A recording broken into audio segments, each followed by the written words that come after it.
Chapter 68. Looking back at the year of summer leaves and flowers, the second day of the 6th lunar month. With the bar owner's daughter, Sue, leading the way, Freya quickly arrived at Panyuan Market number 51. She looked outside. Even though it was early in the morning, there were still many people in Fortress Reden's largest market. There were braziers lit up near and far, and the bright light made people feel more or less at ease. Just as she was about to walk out, the girl called Sue grabbed her hand. "Don't go, there are people hiding in the alley." The girl with braids stood at the intersection of light and darkness at the corner of the street.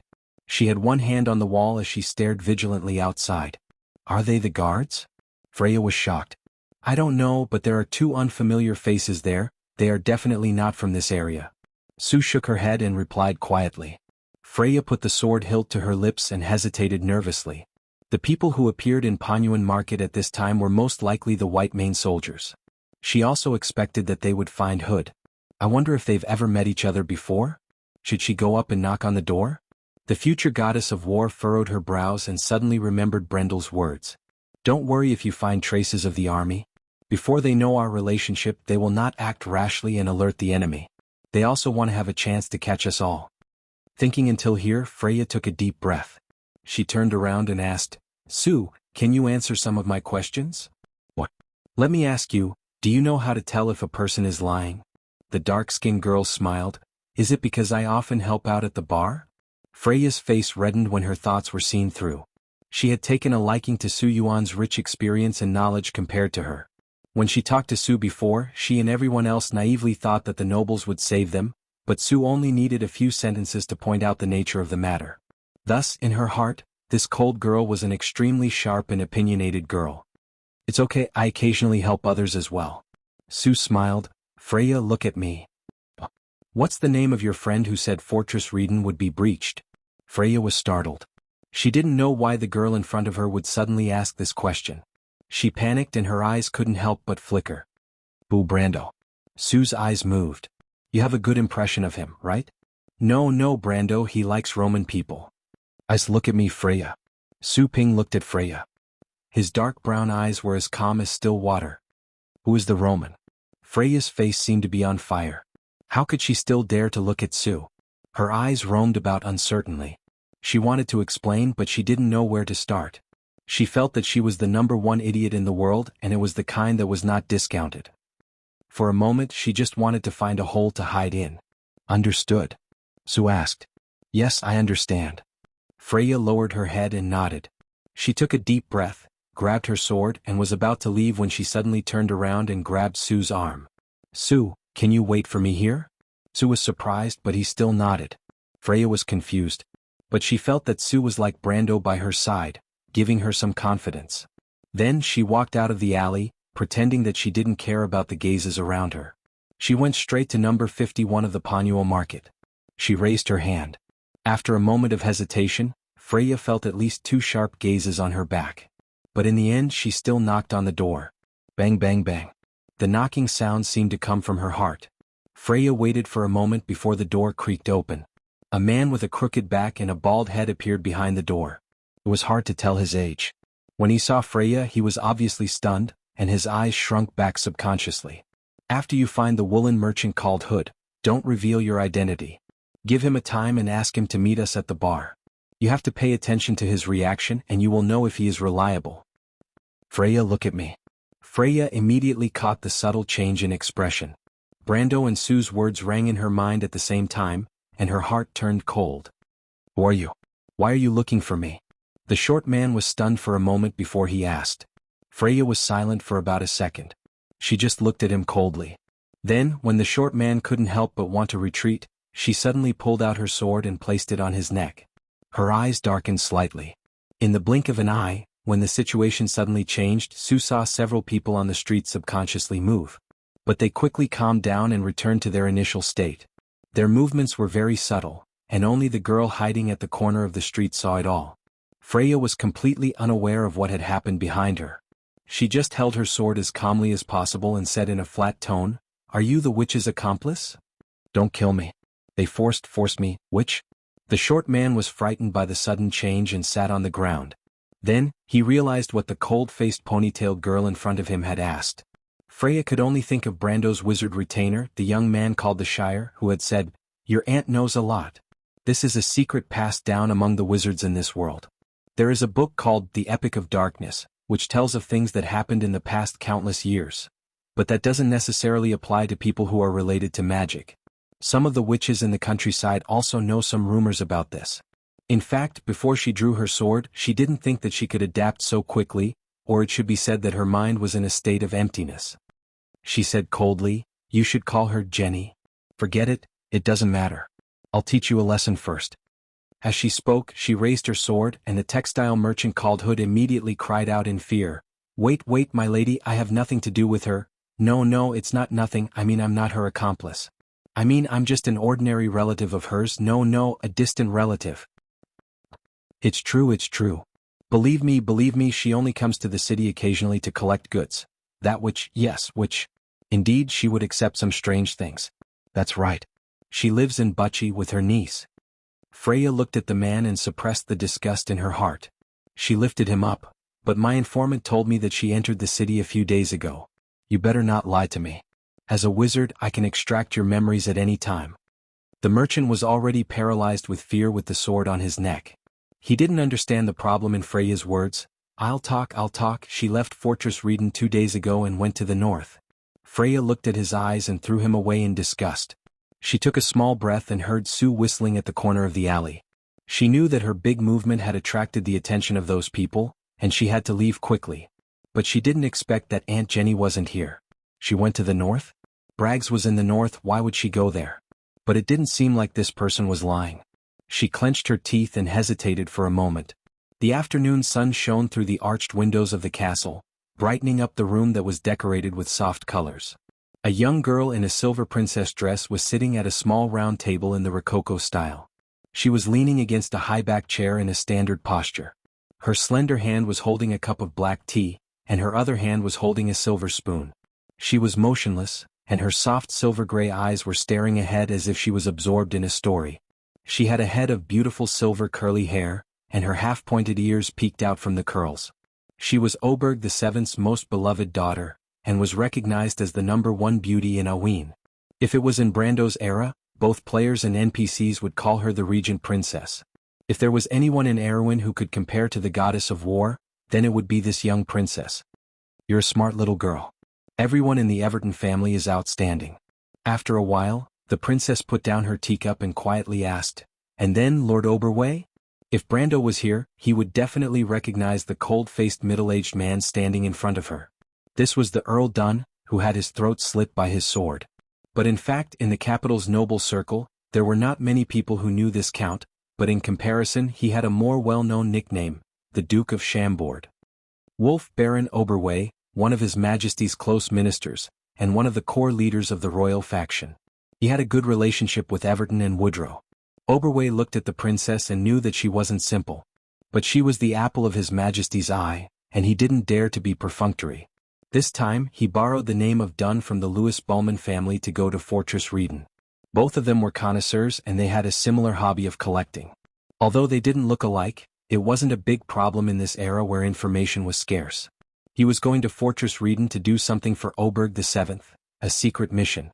When he thought of this, he realized that the princess was asking him a question and said, "Of course, the daughter of Earl Everton is at least as outstanding as her father, but it's a pity." He wanted to say it was a pity that she was a woman, but he suddenly realized that the person in front of him was the princess who was known as the crown of the royal family, so he quickly swallowed the second half of his sentence. The girl obviously knew what he wanted to say, but she didn't ask. She only changed the topic. "But Lord Oberway, I have some doubts about your story. You purposely went to find trouble with that young man, but it seems unnecessary." Oberway thought to himself that it would be strange if she didn't understand, but he still replied respectfully, "I'm just worried about his intentions." A Highland knight and his squire appeared in Fortress Reden beside Everton's daughter. "Your Highness, you know that the White Knight in Karsuk and your father are not on the same side." "I know, but they didn't object." "That's right, that's why I want to test him. After all, he's just a shadow. Compared to Karsuk, I can still tell which is more important. For the sake of His Majesty, I don't mind giving it a try." Oberway replied. "I thank you on behalf of my father, Lord Oberway." The princess thought that her father and this fellow wanted to make Karsuk prosper, But would they succeed? She could guess their intentions, but they were just making things up. She thought for a while and decided that the recommendation for the Basta Royal Cavalry Academy might need to be increased. She wanted to remind him of something, but after thinking about her identity she decided not to. In the end she said, "And then Lord Oberway. I want to continue listening to the rest of the story. Before my history class starts, I still have time to listen to 2 or 3 sections of your story." "Of course, it would be my pleasure." Chapter 69. Oberway took out a necklace from his bosom before he started his story. It was a very common brass necklace, and there was a beautiful crystal pendant on the polished chain. There was a small line of words written on it, "Freya." He showed the necklace to the girl and said, "This necklace is something that she always carries around with her. That's how her name came about. However, this is actually her mother's name, Your Highness." "Her mother?" The girl held the necklace with her slender hand. Her expression did not change. "Everton's wife, who died in the riot 17 years ago. Then this girl should be the only descendant of Everton, right?" "That's right." "Since Lord Oberway is here, then this girl should have successfully escaped from danger. Can I say that?" the girl asked. "You can say that, but the process was a little strange." The middle-aged man nodded coldly, but his eyebrows raised slightly as if he thought of something interesting. The princess was slightly surprised. "Actually, it's mainly about that young man." "So it's back to him?" "No, it's just that the young man played a mysterious role in the entire process." It sounds like a light sentence, but in fact the entire escape journey was full of unpredictability.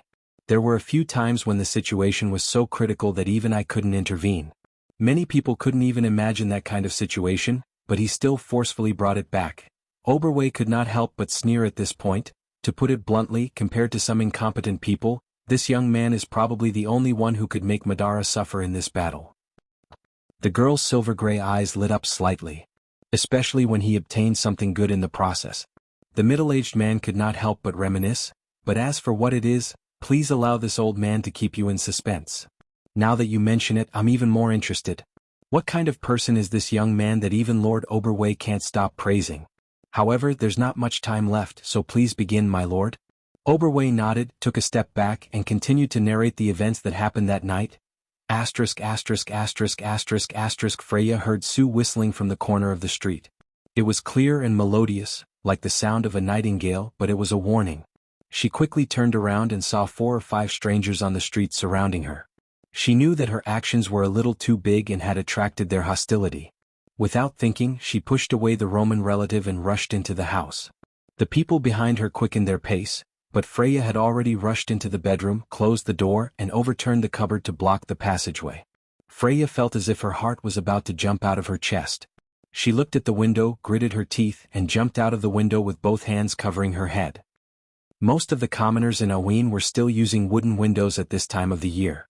Even though she had the protection of the half-plate of the Wind Empress, Freya's arms and forehead still hurt from the impact. She rolled a few times on the ground and found herself in an alley behind the street. She raised her head and looked left and right, just in time to see Sue stumbling into the alley from the other side. But the girl's face was pale as if she had seen a ghost. "Sue!" Freya stood up and shouted, but the rest of the sentence was stuck in her throat. She raised her head and looked at the specks of blue light moving towards the center of the sky. At first, the girl did not realize what it was. She stood there in a daze for a while, but then she realized that it was an arrow. Arrows ignited with soul fire, the masterpiece of Madara's skeleton archers. The experience of that night in Butchie surfaced in her mind. Freya shouted for him to be careful, and pounced over to protect Sue under her body. The rain of arrows immediately came crashing down, and countless arrows smashed into the tiles of the houses nearby. The thin layer of tiles could not stop the cone-shaped arrows made by Madara at all, and soon, screams could be heard from within the houses. Freya felt Sue hugging herself and shivering on the ground. In fact, she was not much better. Her face was pale, and she felt as if her heart was about to stop. Several arrows hit the green feathers of wind around her body and bounced off. Freya did not know that the defense of the half-plate of the Wind Empress in the game was terrifying. The half-plate of the Wind Empress provided 3 points of protection, while the half-plate itself provided 2 points. In reality, the half-plate's defense was only 3 points. Therefore, she always thought that she would die in the next second. She was so scared that she closed her eyes tightly, but her body still did not move to protect the girl below. About a minute later, after 2 waves of arrows rained down, The crackling sounds in the surroundings finally became sparse. Sue and Freya trembled and opened their eyes together. They looked at each other and saw the lingering fear in each other's eyes. "Skeleton outside," Sue said with some difficulty in breathing. Freya was slightly startled, and then her heart sank. She knew that Madara's army had entered the city. She never doubted that Brando would lie to her, but she did not expect it to be so fast. Now she understood why he had been deliberately asking for time. The future goddess of war got up, grabbed Sue's hand and pulled her up. "Sue, let's go." "Where?" Sue asked, not knowing what to do. "Run. Leave this place. Let's leave this place together." Freya's heart was in a mess. She finally understood how much pressure Brando was under. She thought about it again and again, and could only take one step at a time and wait until she saw Brando. "I want to go back. My father is still in the shop." "I'll go with you." Sue nodded. The Bonoan market was on the west side of Fortress Reedon, close to the Pine River. The Red Copper Dragon Story Club was on the north street between the Bonoan market and the Traveler's Bridge. But when Freya and Sue arrived, the street and the bar were already crowded with people because of the burning fire at the West Gate. Since the fire at the Parliament of Nobles and the frequent movements of the guards, it was already a chaotic night. Therefore, people were already whispering to each other, asking each other what happened. Some of them thought that the army of Madara had arrived at the city, and some thought that the nobles in the city were attacking them. But they did not expect that the army of the undead had already entered the city. Freya and Sue separated the crowd and found that the owner of the Red Copper Dragon Story Club and his guests had already run outside and were pointing at the west gate that was on fire. As soon as Sue saw her father, she rushed to him like a swallow returning to the forest. His daughter's action made the owner of the bar, Reto, slightly stunned. He patted the girl's back to calm her down, but the latter tiptoed and whispered something in his ear. Reto's eyes darkened. He first looked at Freya and nodded to her to show his gratitude. Then he turned to the group of mercenaries beside him. Freya noticed that most of these people were his guests. Reto clapped his hands and asked them to stop and look at him. Someone even joked, "What's wrong, old Reto? Are you going to treat us to a drink because of the fireworks?" Everyone applauded loudly. But the bar owner replied, "It's not impossible to treat us to a drink, but not today. Everyone listen up, Madara has entered the city." When he said that Madara had entered the city for the first time, these people did not understand and only reacted after a few seconds. Then Reto added again and more than 30 people at the scene quieted down. Was this true? Now this sentence was clearly written on everyone's face. "Sue told me. She wouldn't lie to me," Reto said frankly. Freya frowned slightly. Most people would not discuss this news in public, because even she knew that it might cause panic. But unless Reto did not consider this issue or he had his own plans, the possibility of the future Valkyrie seeing the latter was much higher. It took some time to digest the news, and then someone asked with some difficulty, "What should we do?" It seemed that everyone present prioritized such a question, instead of turning around and running away as soon as they heard the news or shouting. Freya carefully looked at these people's reactions, and suddenly realized that the relationship between the bar and its regulars was not as simple as it seemed on the surface. "Let's fight our way out. Everyone, let's fight our way out," someone suggested. "But how do we fight our way out?" someone asked. Since Madara attacked from the west gate, in the eyes of most people the east gate, which was the furthest, should be the safest place. But the mercenaries were people who came out of the battlefield, and most of them had some basic tactical knowledge. Erwin's siege focused on attacking from 3 sides and 1 side, but the key factor was whether it was a surprise attack or a siege. And Madara's tactical purpose was also very important. Were the undead here to kill people, seize the city, plunder, or to attack further targets? This was also a big difficulty in the war between the Light World and Madara, because it was difficult for the living to determine what the undead wanted to do and what tactical intentions they had. For a while there were different opinions, but no one could come up with a way to convince the crowd. Freya waited anxiously for a while, her hand holding the sword raised again and again. Finally she recklessly said, I think I know a person who can lead you out of the city." Her words silenced everyone present and turned to look at her. Someone recognized her and whistled. "Isn't that the little girl just now?" Freya blushed in front of everyone. She did not expect to say it out loud. She could not help but think that she had made the decision on behalf of Brando. Would Brando blame her? She suddenly realized that she was afraid of this, but she calmed down and thought about it. From Brando's point of view, he had always been looking for help. In this case, as long as these people were gathered into a useful force, it would be enough.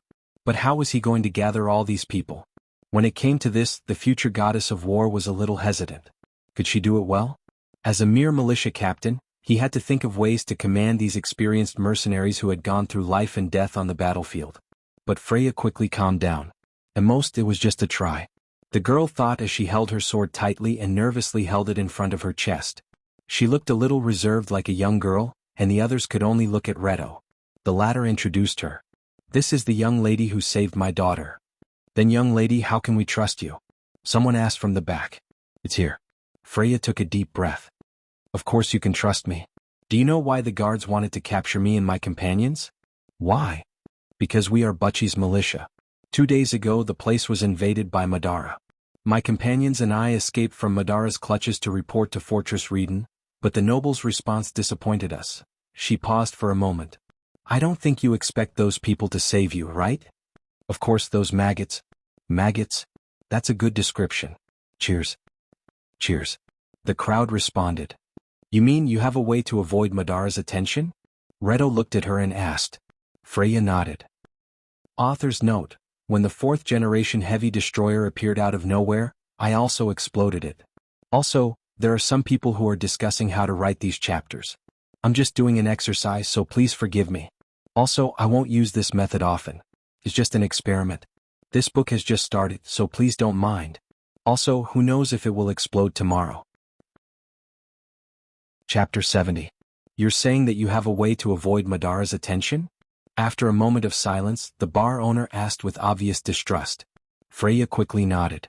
But she was immediately startled when she realized that everyone did not seem to trust her. She tightened her grip on her sword as if she was trying to vent her nervousness through her pale fingers. Freya is part of Butchie's militia, and one of her friends said that Fortress Reeden would be breached. Before tonight, no one would believe it. Sue also did not believe it, but the truth is right in front of us. I think that Freya's words make sense. At this time Sue suddenly spoke. Everyone was startled, and even Freya looked at the girl with wheat-colored skin and braided hair. She gave her a grateful glance. I actually do not have a way to lead you to avoid Madara's attention. Freya thought for a moment before speaking frankly to the mercenaries. Her opening words made everyone stunned. But I know someone who has the ability. So you're not sure? One of them asked. Freya nodded. She immediately saw many of them shrugging their shoulders. These mercenaries did not have much hope in this little girl, and they were just joking. After all, Freya herself was not annoying, and could even be said to be a very attractive girl. Wait, everyone. I know that as a stranger, it's ridiculous for me to ask all of you to believe me. She placed her sword in front of her chest and slowly relaxed. Her voice became clear and bright. So, I'm just suggesting a possibility. She thought for a moment. It's like a bet, I. The ponytailed girl thought for a long time, but could not find a suitable word. She suddenly felt a little annoyed. Perhaps she should not have used a method that she was not familiar with to pander to these mercenaries. It's like you open a bet and we place our bets, right? Then life and death will be decided by fate, and riches and honor will be decided by the heavens.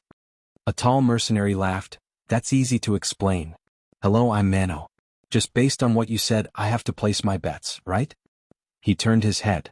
Someone in the crowd immediately laughed kindly and someone shouted, Manua, you damn gambler, you'll lose your life sooner or later. Freya blushed and quickly nodded. That's about it. If you think my words are trustworthy, why don't you take a look first? I think when you see my friend you'll be able to make a judgment. At least I believe him. After she finished speaking, the mercenaries became silent. Freya's words were very tempting, and with Sue's words they were hesitating. Wouldn't it be better for them to follow her and see the situation?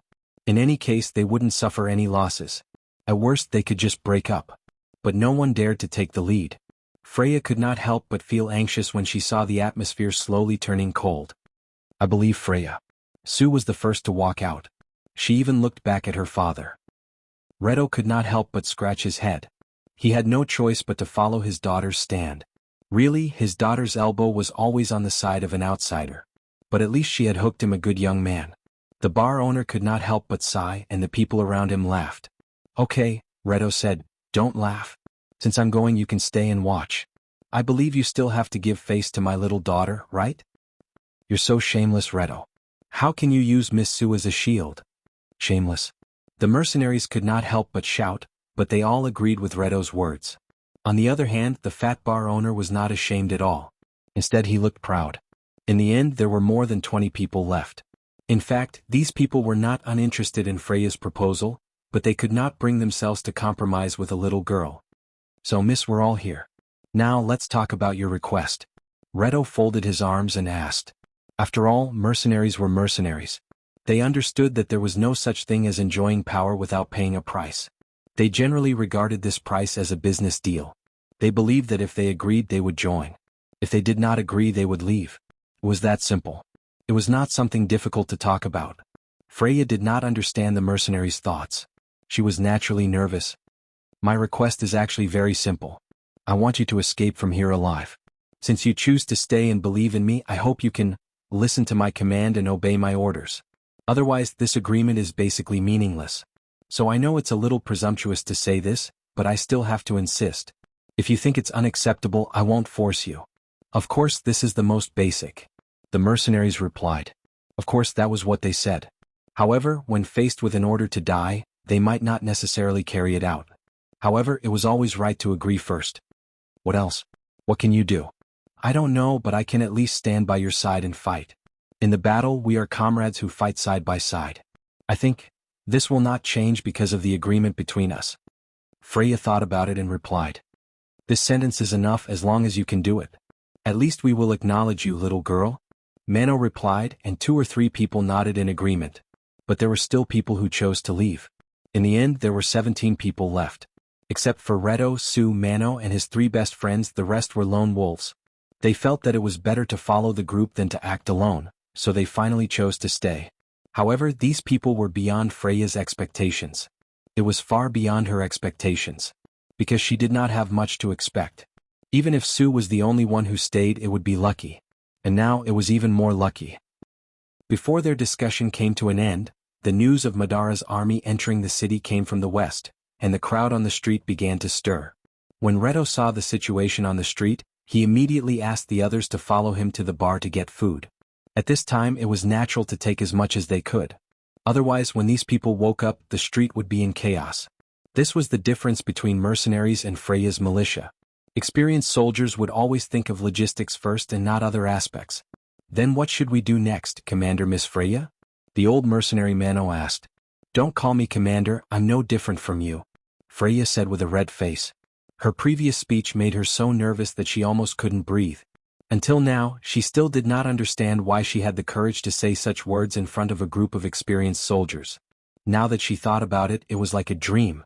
But there was a voice in her heart that told her that she could do it. She must have a way to help Brando and not be a burden by his side.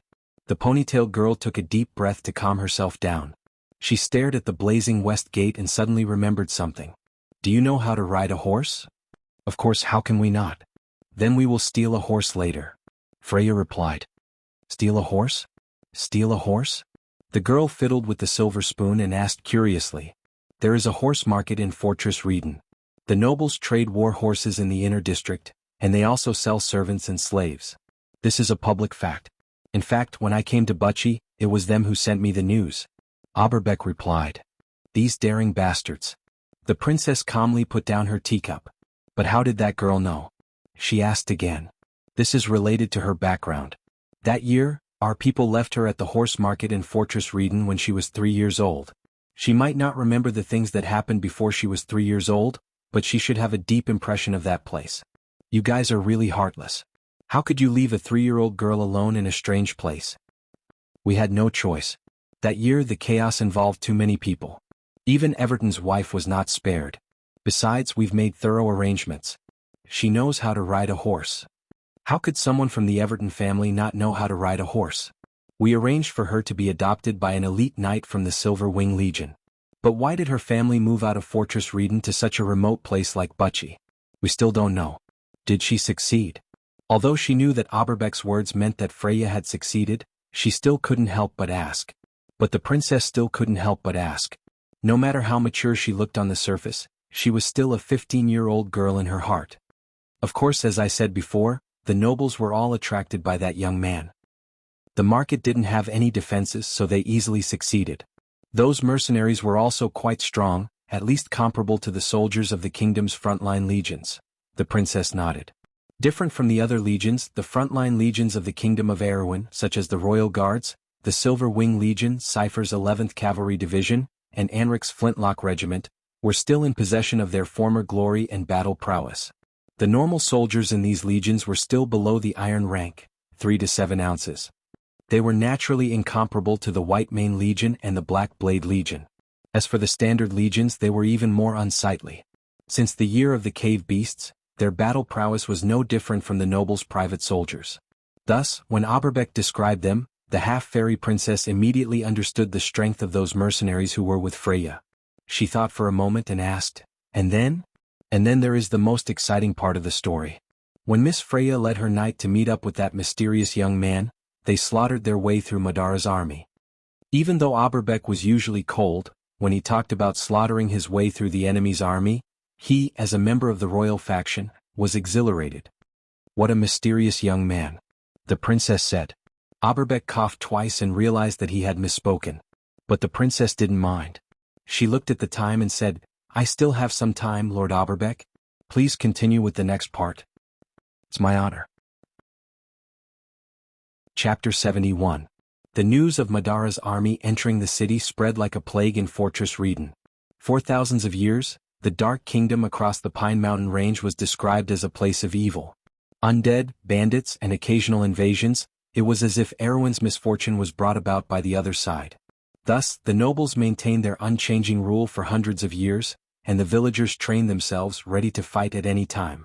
And now, this enemy that seemed to have always existed in legends and stories not only appeared on paper, but also came to life, baring its fangs and wanting to devour people. But the citizens of Fortress Reedon realized, where were the nobles? Where was the army of Fortress Reedon? As Brando walked, he saw more and more people coming out of their houses. He heard bits and pieces of information from the other escapees, and they hurriedly ran back into their houses, bringing their luggage and family members, and headed towards the north gate. More and more people came, and in the end it formed a huge stream of people. In the eyes of the young man, the huge crowd seemed to form a gray oil painting. In the painting there were old people, children, men, women, even mules, horses and carriages, dragging their families as they moved forward hesitantly. The children held onto the hands of the adults, their faces filled with curiosity. The women leaned on their men, their pale faces filled with nervousness. In the huge stream of people, not many people spoke, and only the sound of the huge group moving forward could be heard. Because there was no one to maintain order, the stream of people collided with each other. Some people mixed in with the crowd and wanted to take advantage of the chaos. Soon, a carriage in front of them collapsed in the middle of the road, and the people moving forward slowly became stuck in the middle of the road. The people started to argue, and it quickly turned into a standoff. The people at the back cursed loudly, and an inexplicable panic began to spread among the crowd. When Brando and the Shire found the Roman, this happened at the same time, and he ordered the coachman to drive the carriage to the side of the road. Then he and the Shire sat on the left and right of the carriage, guarding the sides of the carriage, and calmly looked at the chaos that was spreading on the street. "Brando, you're finally here. I was so worried." The merchant girl let out a sigh of relief. Her round-toed boots were rubbing against the wooden planks of the carriage. She was a little nervous. "There were too many people on the way, so we were delayed." Brando pulled out his sword and answered, "Where's Freya?" "I don't know, let's wait and see." The Shire watched indifferently from the side for a while. Suddenly he whispered to his lord, "My lord, someone is stirring up trouble in the crowd." "What's in it for them?" Brando was stunned. He didn't understand because he had never paid attention to the actions of these civilian NPCs in the game. He wasn't a behaviorist. "I just want to see the world in chaos." "What?" "Because they subconsciously know that only chaos will benefit them. Ambitious people will not be willing to be lonely, my lord. Some people naturally hope for chaos, but they don't usually have that opportunity. Now the opportunity has come." Charles stared at the people outside and said coldly, "Even at this time of the year they don't want to live?" Brando came from the modern world, so he knew a little about the bad habits of humans. However, this didn't mean anything. As the only social creature with high intelligence, the behavior of a certain portion of humans as a whole only meant that humans had this attribute. This was the first time he saw such strife between people of the same class, just because of ambition. He saw the chaos in the crowd gradually expand. Some people were pushing and shoving between the fallen carriage, and soon the cries of children could be heard. The panic obviously deepened. Rumors of Madara's army appearing in the vicinity began to spread among the crowd. The more it spread, the more confident it became. The people who were far away were considering whether to turn around and leave. This hesitation quickly affected more people around them. The street became chaotic. Even at this time of the year, my lord, my teacher once said that madness makes people bold. Hysteria and a little ambition are enough to make these people unite. The county pointed at the group of people who were ready to move. When I was learning magic in Karsuk, my teacher built a tower between black rocks. There, the apprentices not only learned how to cast spells, but also how to manipulate human nature. Brando nodded. The way the wizards in Karsuk learned was similar, but also different from the wizards in Buga. The wizards in Buga wore milky white robes and walked on the white marble floor. Compared to the mysterious witchcraft in other areas, they were more like academies, nobles, or rulers among the wizards. What do they want? Romain asked curiously. Plunder, rob, and use violence to obtain things that they wouldn't dare to dream of. For example, a beautiful lady like you. Don't say that. I won't thank you. Romain's face was red from the compliment, and her small eyebrows were raised. In the hustle and bustle, the riot finally broke out. No one knew who made the first move, but in a moment many people began to attack others. More people took this opportunity to squeeze forward. In the crowd, many families were separated, and those who were pushed to the ground did not have the chance to stand up. For a moment, shouts, cries, and screams filled the air. Brando silently watched the scene from the side. He was powerless to stop it, and could only ask the coachman to move the carriage to the side. However, this action of his attracted the attention of others. Some of the people who caused the disturbance noticed him, and when they saw Roman on the carriage, their eyes couldn't help but emit a greedy light. Most of these people were vagrants, youths, mercenaries, and lawless adventurers who had nothing to do on the streets. They had a common language and even relied on tacit understanding to connect with each other. They pushed the people in front of them away and unintentionally approached Brando's side. Brando saw this and frowned.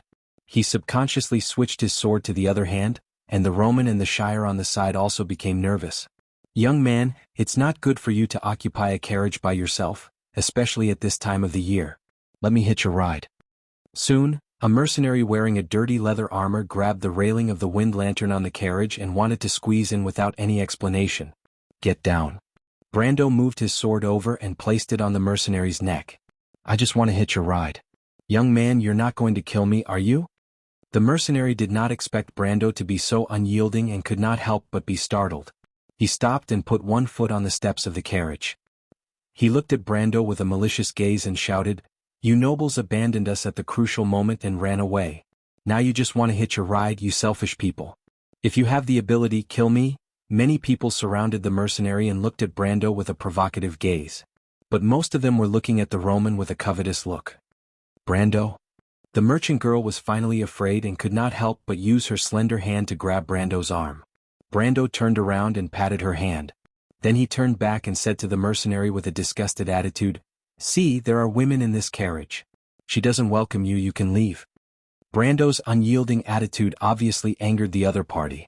The mercenary cursed and wanted to force his way into the carriage. The people who were watching from the back also tried to swarm in.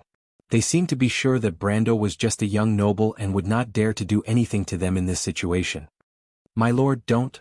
Before the Shire could finish his sentence, he was stunned to see Brando coldly pull back his sword and stab it into the mercenary's chest. Brando then kicked him off the carriage. The mercenary had a look of disbelief on his face. He did not believe that Brando would dare to kill him, but Brando used the facts to tell him, "Don't even think about killing me. I'm not someone who is easy to talk to." Although he was no different from a normal person, he was soft-hearted and could not bear to see others in a miserable situation.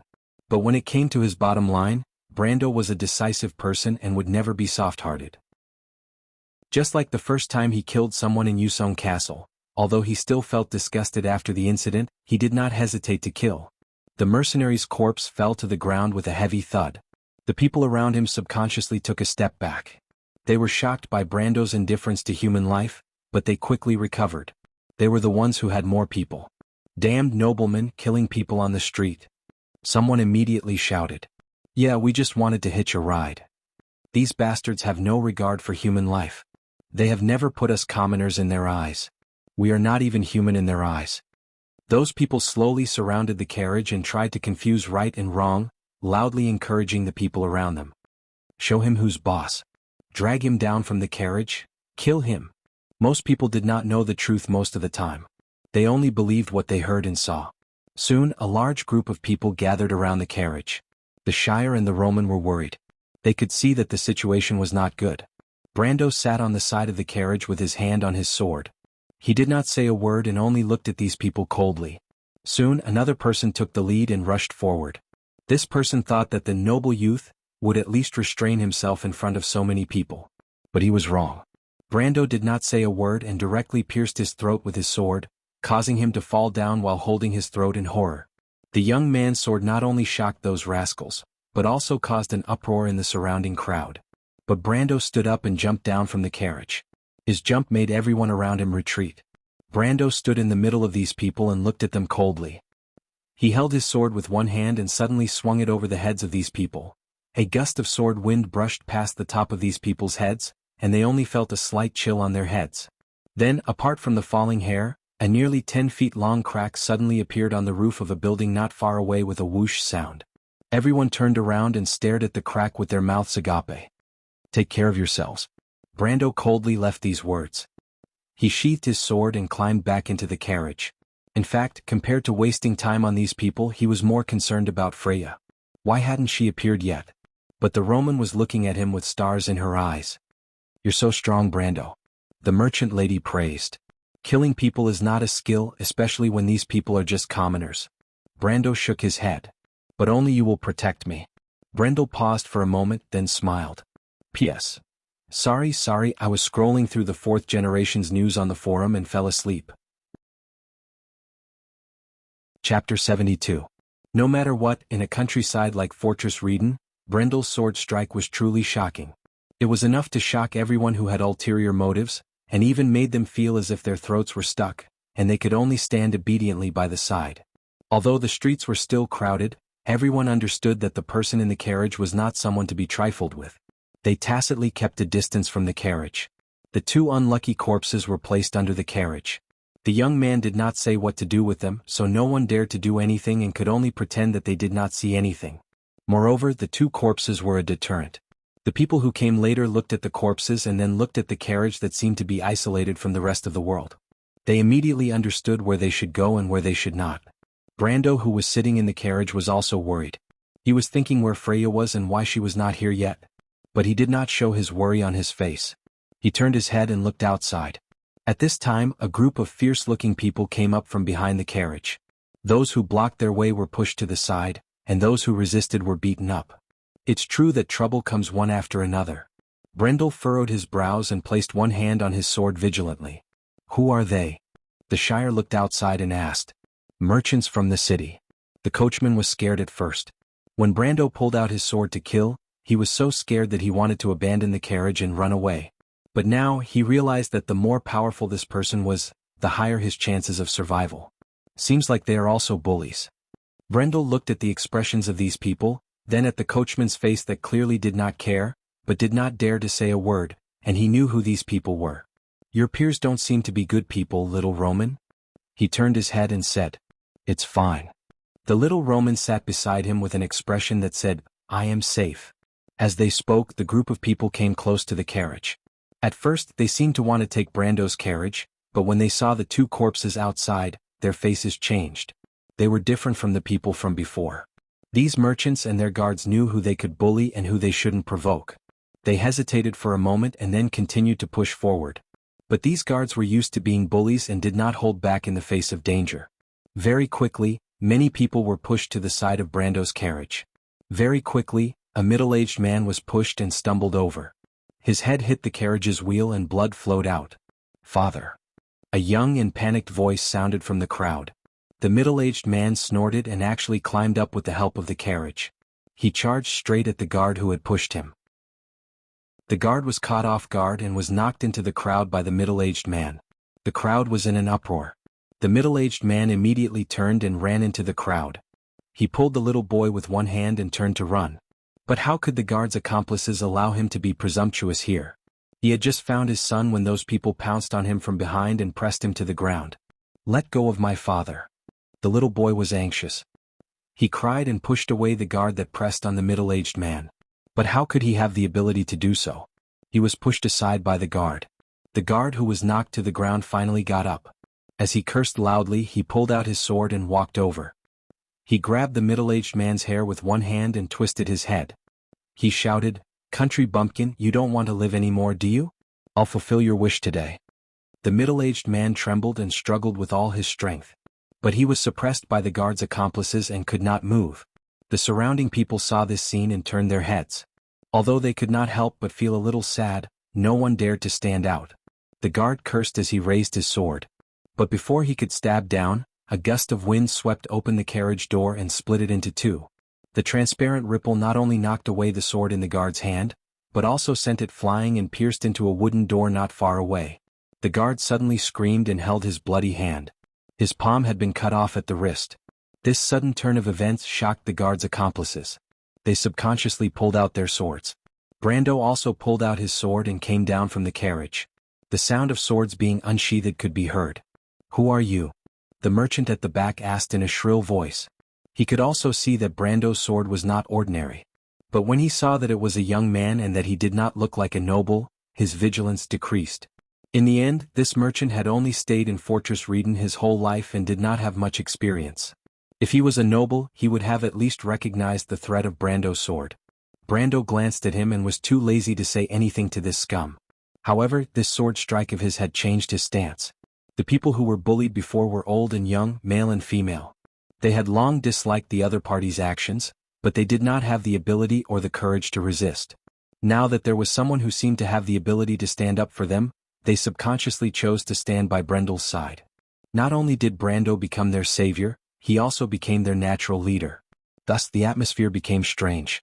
The merchant wanted to use his numbers to bully them, but when he saw the crowd behind Brando, he could not make up his mind. A herd of sheep was not scary, but if there was a lion leading them, then it was different.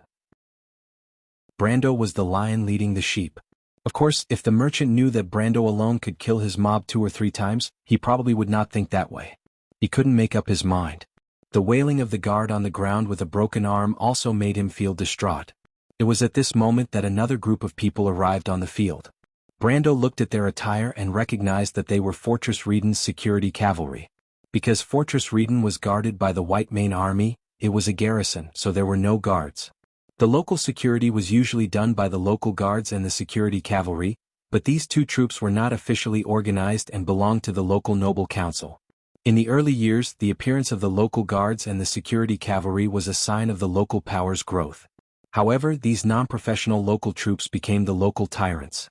Compared to them, the merchant was probably a law-abiding citizen. In Brando's memory, the funniest thing was that the local guards and the security cavalry hated each other, to the point where they hired players to fight for territory. He had a deep impression of this when he did this series of missions. Thus, when he saw these people, he subconsciously felt a sense of disgust. "What are you doing here, fighting on the streets?" The tall and burly cavalry captain spoke with an air of arrogance. He glanced at the merchant and his expression softened a little. "Isn't this the dye merchant from Panuo, Mr. Markov? How's your business?" Markov nodded with a fake smile. "It's fine, Captain Gaspard. But there's someone here who killed people on the streets and injured my men. What do you think we should do?" The cavalry captain frowned. If it was any other time he would have the mood to blackmail this guy, but now that the city was about to be destroyed, he did not have the mood to do so. But he was used to being a tyrant, so he subconsciously put on a condescending attitude. "Who are you?" Brendel glanced at him and said flatteringly, "Dwayne." The cavalry captain frowned and looked at Brando suspiciously. But at this time there was a commotion behind the crowd and there were screams of fear. "Monsters, monsters! There are so many monsters behind. Is the undead? Everyone run." Madara's vanguard had arrived. The people behind suddenly sped up, and it was inevitable that they would affect Markov's guards and Gaspard's men in the front. But how could these guards allow the people behind to squeeze to the front? Immediately they picked up their sheathed swords and desperately struck the heads of the people who were rushing up. The people behind were unable to advance or retreat for a moment, and cries and shouts immediately rang out. Gaspard frowned when he saw this. He was different from the country bumpkin merchant and had seen the world. He knew that in this situation, it was impossible to stop them, so he had to think of another way. But his gaze quickly fell on the heads of the people in front. "You," he pointed at Brando, "you get the carriage here and you come and block the road. Everyone else, get out of the way and let us go to the front." When he said this, the civilians behind Brando were stunned. Originally, the actions of Gaspard's group had already made these people secretly unhappy. They acted as if they didn't care about human lives and used their swords to block the people behind them. Although the people in front didn't say anything as refugees, they couldn't help but feel a lingering fear. Why? Someone in the crowd asked with dissatisfaction. Nonsense. Gaspard ordered his men to get into formation and unsheathed his sword. As a citizen of Fortress Reden, it is our duty to help the cavalry maintain order. What do you want to resist? Everyone looked at the cavalrymen lined up in a row, their swords gleaming coldly. Then they looked at the street behind them that was engulfed in a raging fire.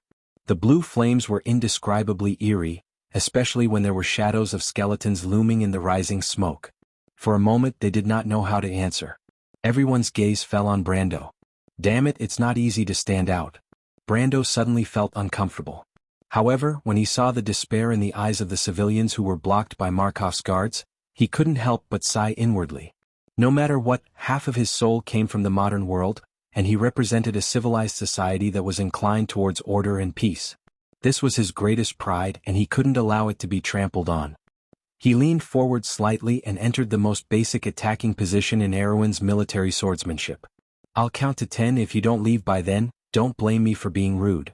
Brando said calmly. Everyone was taken aback. Especially Gaspard and Markov, they almost thought that there was something wrong with their ears. The cavalry captain felt like he was slapped in the face, and he couldn't help but become angry. He didn't even bother to hide his embarrassment and shouted, "Kill him!" The cavalrymen raised their swords and rushed forward. P.S. I'll continue writing and updating today, so please wait and see.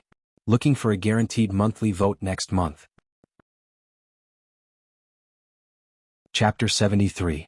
A miraculous scene occurred.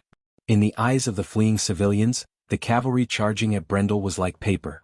They raised their swords and clashed with Brendel's sword, but the steel swords immediately bent and broke, turning into thousands of steel needles that shot back to Brendel. Then the immense force caused the rider and his horse to fly up high, and his entire body flew backwards. 1, 2, 3. Finally, the refugees behind him could not help but count in unison until they reached the 7th person. The 3 people behind were already scared witless. They held onto the reins tightly, not daring to go any closer. Gaspard stared at Brando as if he had seen a ghost. Markov's guards were so scared that they forgot what they were doing, and the refugees broke through their line of defense and ran towards Brando. Who are you? The leader of the cavalry could not help but shiver. He had seen the captains of the White Mane army, their strength and swordsmanship were considered godly in his eyes, but compared to the young man in front of him, they were nothing. Who is this person? Brendel sheathed his sword and let out a sigh of relief. After using Power Burst 7 times in a row, he had used up a fifth of his stamina, and Brando could feel his arm going numb. I said, I'm Dwayne. He pointed at them with his sword. So, can you guys calm down and listen to me now? Gaspard and Markov looked at each other. How could they not listen? Although his 11 men weren't that strong, they were at least trained from the local militia. The white swordsman's standard was average, and with the charging force of the horses, even the White Mane soldiers wouldn't dare to face them head-on. To be able to use 7 swords in a row and send a person flying, and still be able to do it without blushing, in his mind only the 6 captains under Luc Besson could do it. Middle-level black iron, so young. Gaspard could not help but swallow his saliva. Luc Besson's captains were all veterans in their 30s or 40s. Seems like it's enough. Brando looked at Gaspard and Markov's dumbfounded expression and nodded. I told you guys to get lost, but I regret it now. So I take back my words. Now go and block the road. No matter how many undead come, your job is to stop them. The Shire. Yes. The Shire jumped down from the carriage and saw Brando stretching out his hand, and immediately passed the pocket watch to him. Brando looked at the time. There was still 15 minutes until 4 o'clock. But Freya was still nowhere to be seen. He frowned and raised his head. All of you are part of Fortress Reden's cavalry, and it is your duty to help the fleeing citizens to buy time. I believe that you will fight for the lead even without my reminder. Sir, I'm a merchant. Markov didn't dare to be arrogant and said carefully. You've been conscripted. Brendel glanced at him and said exasperatedly. Markov opened his mouth. Of course. Brando looked at the cavalrymen who were crawling up from the ground and replied, I will personally supervise all of you. If any of you want to be a deserter, feel free to come back and try my sword. Do you want to fight me or do you want to fight those skeletons? Choose one of the two. He turned back to look at the civilians behind him. Apart from a small number who had gathered around him and were too afraid to move due to Gaspard's threats, the rest who were further away were fleeing towards the north as panic spread through the crowd. People were pushing and shoving each other, and many were trampled on and unable to get up. Cries, shouts, curses and screams mixed together, forming a scene that resembled the end of the world. In comparison, they were in the eye of the storm, calm. And in the center of this calm was Brando himself. You guys should go as well. Don't waste the chance that Fortress Reden's cavalry sacrificed their lives for you. Brendel waved his hand at them. He was not the savior of the world, but it would be a waste if he did not do them a favor. But what he did not expect was that other than a small number of people, most of them did not want to leave. In fact, these people saw it too. They saw the miserable state of the people who were pushing and shoving each other to move forward. They did not want to end up like that.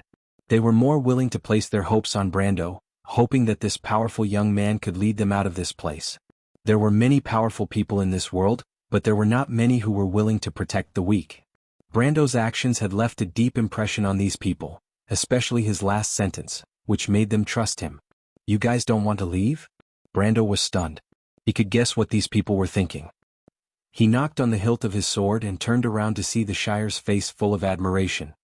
He could not help but ask, "What do you have to say?" In the era of the Holy Saints, knights had 8 virtues. Compassion was one of them. Every year there were many knights who swore the 8 virtues in the Holy Cathedral of Fire, but how many of them actually did it? Being able to make the weak rely on you is also the charm of the strong. The key is what we should do, my lord? The young mage asked. Let them stay, I will think of a way. Brando replied. He walked to Gaspard and Markov and asked, Have you guys thought about it? Of course. Merchant Markov nodded. Gaspard did not say a word. He turned around and gathered his men, preparing to fight the skeletons. They had thought it through. If they fought the skeletons, they would have a chance of survival. If they turned around and looked for trouble with the young man, they would probably die in an instant. And the young man had said that he would stay, so he would not leave them to die. Gaspard was the captain of the security cavalry. At least in Fortress Reden, he was considered a hero. These details were easy to understand and there was nothing to be embarrassed about. He wasn't as unnatural as Markov. Back in Fortress Reden, he had to follow Luke Besson's and the Golden Apple Lord's orders. Now he just had to follow this young man's orders.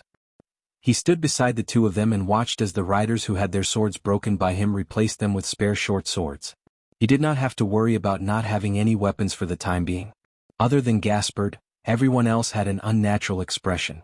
The security cavalry and merchant guards were usually arrogant and domineering, but in front of the undead creatures, they were no different from normal people.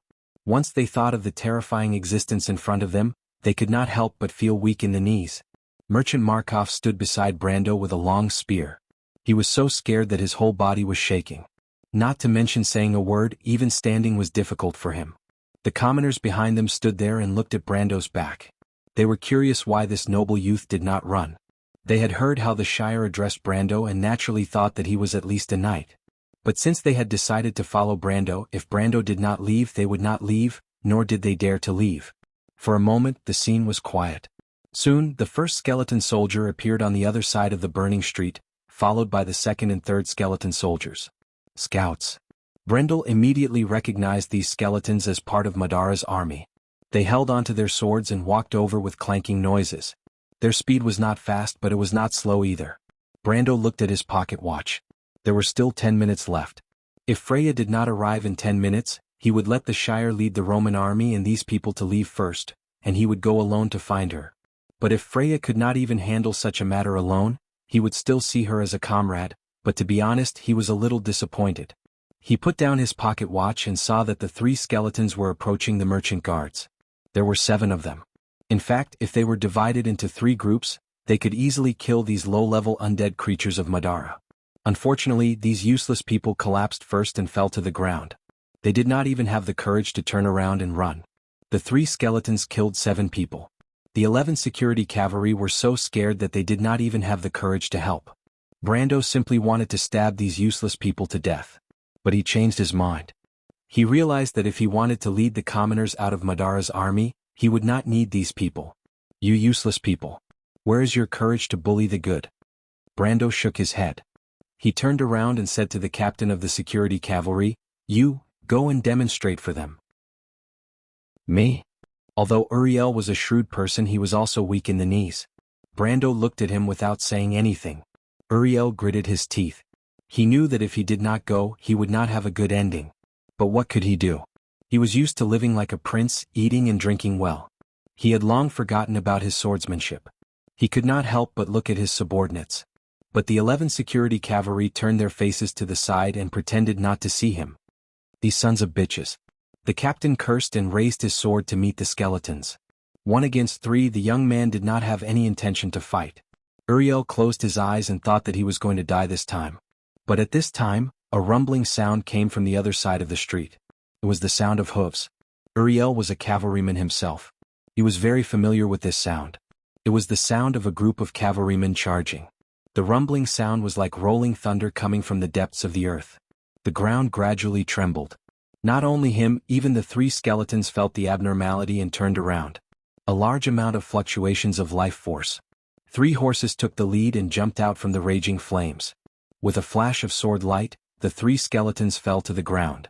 Then the rider pulled the reins and made the warhorse move forward a few steps before stopping. Brendel raised his head and saw a heroic young female knight with a long ponytail behind her head. She was wearing a sky-blue half-body armor, holding a sword in one hand and a reins in the other. She was wearing a long ponytail and had a heroic aura. And behind her, more and more night came out from the flames and gathered behind her. Brando looked at those people. Most of them were dressed like mercenaries. Their strength seemed to be at the lower level of black iron. There were even a few of them who were at the middle level. He could not help but be secretly surprised. Where did these mercenaries come from? There were more than 10 of them and they were all at the black iron level? This was the elite squad of the White Mane Army's captain's personal guards. Could it be that Freya's father had left behind a private army for her? Brando knew Freya's true identity, so he could not help but be suspicious. Brando, where's the Roman? Freya looked at the person in front of her and was startled. P.S. Updating continuously. See how much I can update before it goes up. Book your monthly tickets for next month. Thank you everyone. Chapter 74. After a large number of refugees finally escaped from the north gate of Fortress Reeden, the congested crowd spread out and moved towards the valley plains north of Pine River. Under the moonlight they looked like a dense swarm of ants. The hazy undulations in front of them was the southernmost part of Deer Hunting Hills, a small hill known as Silver Sparrow Hill. It was filled with beautiful Grenoirs abies. These tall trees had the shape of a tower, and their tips pierced into the sky. The forest was where level 10 bears and maned wolves roamed. In the game, players often had to travel in groups to deal with sudden dangers. Brando believed that their first step was to enter Silver Sparrow Hill, so that they could reduce the threat from the valley plains. Madara's army was fully deployed. They had been absorbing nutrients from the earth for days, and their scale had expanded like a sponge. Brando was afraid that he would see an endless sea of skeletons on the plains. Fortunately, his fantasy did not become reality. However, under the night fog, there was a skeleton rider looming on the highlands, which was not a good sign. The skeletons riding the skeleton horses should have come from Madara's core territory. In this era, creating skeleton riders was still a difficult magic art. It was not as common as in the future, where history was soaked in blood, and the art of killing was quickly matured due to the war. Brando stared at the agile figures that appeared in the fog and looked at them from afar. Then they disappeared and reappeared in a closer place after a while. He was worried that the refugees behind them would be dispersed, so he let Freya lead the mercenaries to the side to protect the civilians, and he quickly followed. Freya's suggestion to steal the horses from the nobles won the hearts of the people. At least she proved that she was willing to fight alongside the mercenaries. This was something that could cost her her life, and she would not have done it before Brando taught her those things. Moreover, this girl with a long ponytail performed very well. She took the lead and braved the arrows to rush into the market, and cleanly cut the cable of the suspension bridge to let the others pass. From that moment on, she established her status among the mercenaries, which made Reto, Mano and the others decide to take a gamble. In comparison, the young man whom the young lady had been praising seemed a little obscure in the eyes of the crowd. The young man's carriage had been moving side by side with Freya's horse. He sat on the coachman's side with one hand on his sword and a pensive look on his face. The Shire, who was wearing a long robe, was resting his chin on his hand and taking a nap. The carriage was missing a door and from time to time, a head popped out and looked outside curiously. Roman was taking care of the children in the carriage, but she didn't feel tired at all. She only felt that her heart was pounding. Escaping from the pursuit of the undead on such a mysterious night was really exciting. This was the adventurous life she wanted. The mercenary Mano couldn't help but twitch his mouth at the back. In his eyes, Brando, who didn't know how to ride a horse, was marked as a woman. He used his elbow to nudge his companion beside him, thinking that this kind of noble young man was mostly an armchair strategist. He didn't want to let a simple girl like Freya be deceived by his sweet words. He gestured to his companion and asked him to take 2 horses to test the guy. They had robbed more than 50 horses in total, half of which were draft horses, and the other half were the best direct horses. Besides the food, the wounded, and the horses for their own use, there were still a lot of horses left. His companion glanced at him and immediately understood what he meant. To be honest, the group now had the same feeling, not to mention that Brando also asked Freya to order them to protect these refugees. Although they didn't say it out loud, they were dissatisfied. What was the point of bringing a group of burdens? Now that everyone had a horse, they could leave the danger behind as long as they ran at full speed. In fact, some people had already suggested this to Reto, but the bar owner sent them to see Freya. Mercenaries were trustworthy. If their reputation was ruined, they wouldn't be able to continue in this line of work. The idea of robbing horses was proposed by Freya, and she was also the one who took the lead. There was an agreement between them and they couldn't just leave like this. But there was a prerequisite to the agreement. This time, the skeleton cavalry appeared about 30 seconds later than the last time, and then quietly disappeared into the fog. The huge second moon was lying in the mountains in the east, and the white moon reflected the sharp fangs of the mountains. The hazy fog in the east and the dark walls of Fortress Reden formed a mysterious picture. Brando glanced at his pocket watch, and a cold light reflected off the edge of the watch. "Why aren't you saying anything?" He turned his head and saw Freya on the horse. She kept her head down and didn't say a word. She looked hesitant. He wanted to praise her this time, but Freya's sudden decision to find these people and the horses had helped him a lot. He didn't expect to meet so many refugees, and there were so many people who were willing to follow him. He looked back, and the number of refugees behind him had increased from a few dozen to 200 to 300. People had a herd mentality, and the more people there were, the more people there would be. Freya was afraid that her decision would make Brando unhappy, but she was too embarrassed to say it out loud. She originally wanted to surpass Brando, but now she wanted to perform better in front of Brando, and this change in mentality was almost unnoticeable. You don't blame me?" Hearing that Brando's tone was normal, the future goddess of war widened her eyes and raised her head. Her light brown eyes reflected the moonlight, and the surprise in her eyes was very obvious. "Why would I blame you? You did well. But I was late. There is a limit to the plan. As long as it doesn't exceed the limit, I was also late." The two of them suddenly stopped talking because the mercenary had walked up from behind. He first bowed to the young man on the horse, like a commoner bowing to a noble. Then he raised the reins of the 2 horses and said, "Sir, get on the horse, it will be easier to fight later." Brando looked at the mercenary and knew what he was going to do. He jumped off the horse carriage lightly and took the reins of the horse carriage. He raised his head and asked, "What are the key points of riding a horse?" The mercenary was startled, and a mocking look appeared in his eyes. He thought to himself, "If you don't know how to ride a horse, then so be it. Why do you have to act so confident? Do you think riding is something that can be learned overnight?" In fact, in Wonde there were very few nobles who didn't know how to ride a horse, especially in the eyes of the soldiers who didn't know how to ride a horse was a very embarrassing thing. But in order to make the mercenary look bad in front of Freya, he still said, "Get on the horse from the side first. Do you see the stirrups? If it's your first time, slow down a little."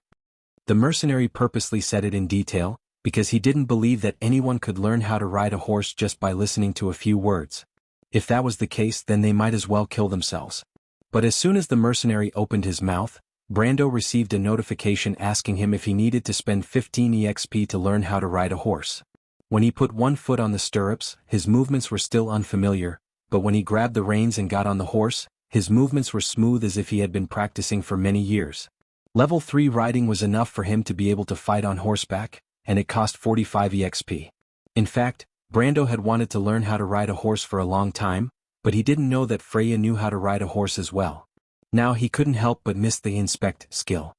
He turned around and saw the mercenary looking at him with a face full of shame and anger. "Wait," the princess interrupted Oberbeck's description. You said that he was a novice before he got on the horse? That's right, Your Highness. If I didn't see wrongly, his movements when he stepped on the stirrups were very irregular, just like many novice riders. Aberbeck replied respectfully. But can a person learn a skill in such a short time? The girl was in disbelief. She prided herself on being smart, but it still took her almost half a month to learn how to ride a horse. But once she learned it, she was already as proficient as the best rider. Unless he was lying on purpose, that is the truth. Aberbeck was also in disbelief, but he didn't believe that the young man could fool his eyes. He must have done it on purpose. This person is really a master at playing with people's minds. The princess muttered to herself. That might not be the case. Aberbeck replied in his heart, but he didn't say it out loud. Instead, he continued to speak. On the other side, the Shire also jumped down from the carriage. He glanced at the mercenary, took the reins from him, and lightly got on the horse. He was a mage's squire, and riding was one of his compulsory classes. Although he wasn't a master, he was quite skilled. Freya looked at the two of them and thought that Brando was good at everything, but he liked to lie. The last time he asked her to learn first aid was also the same.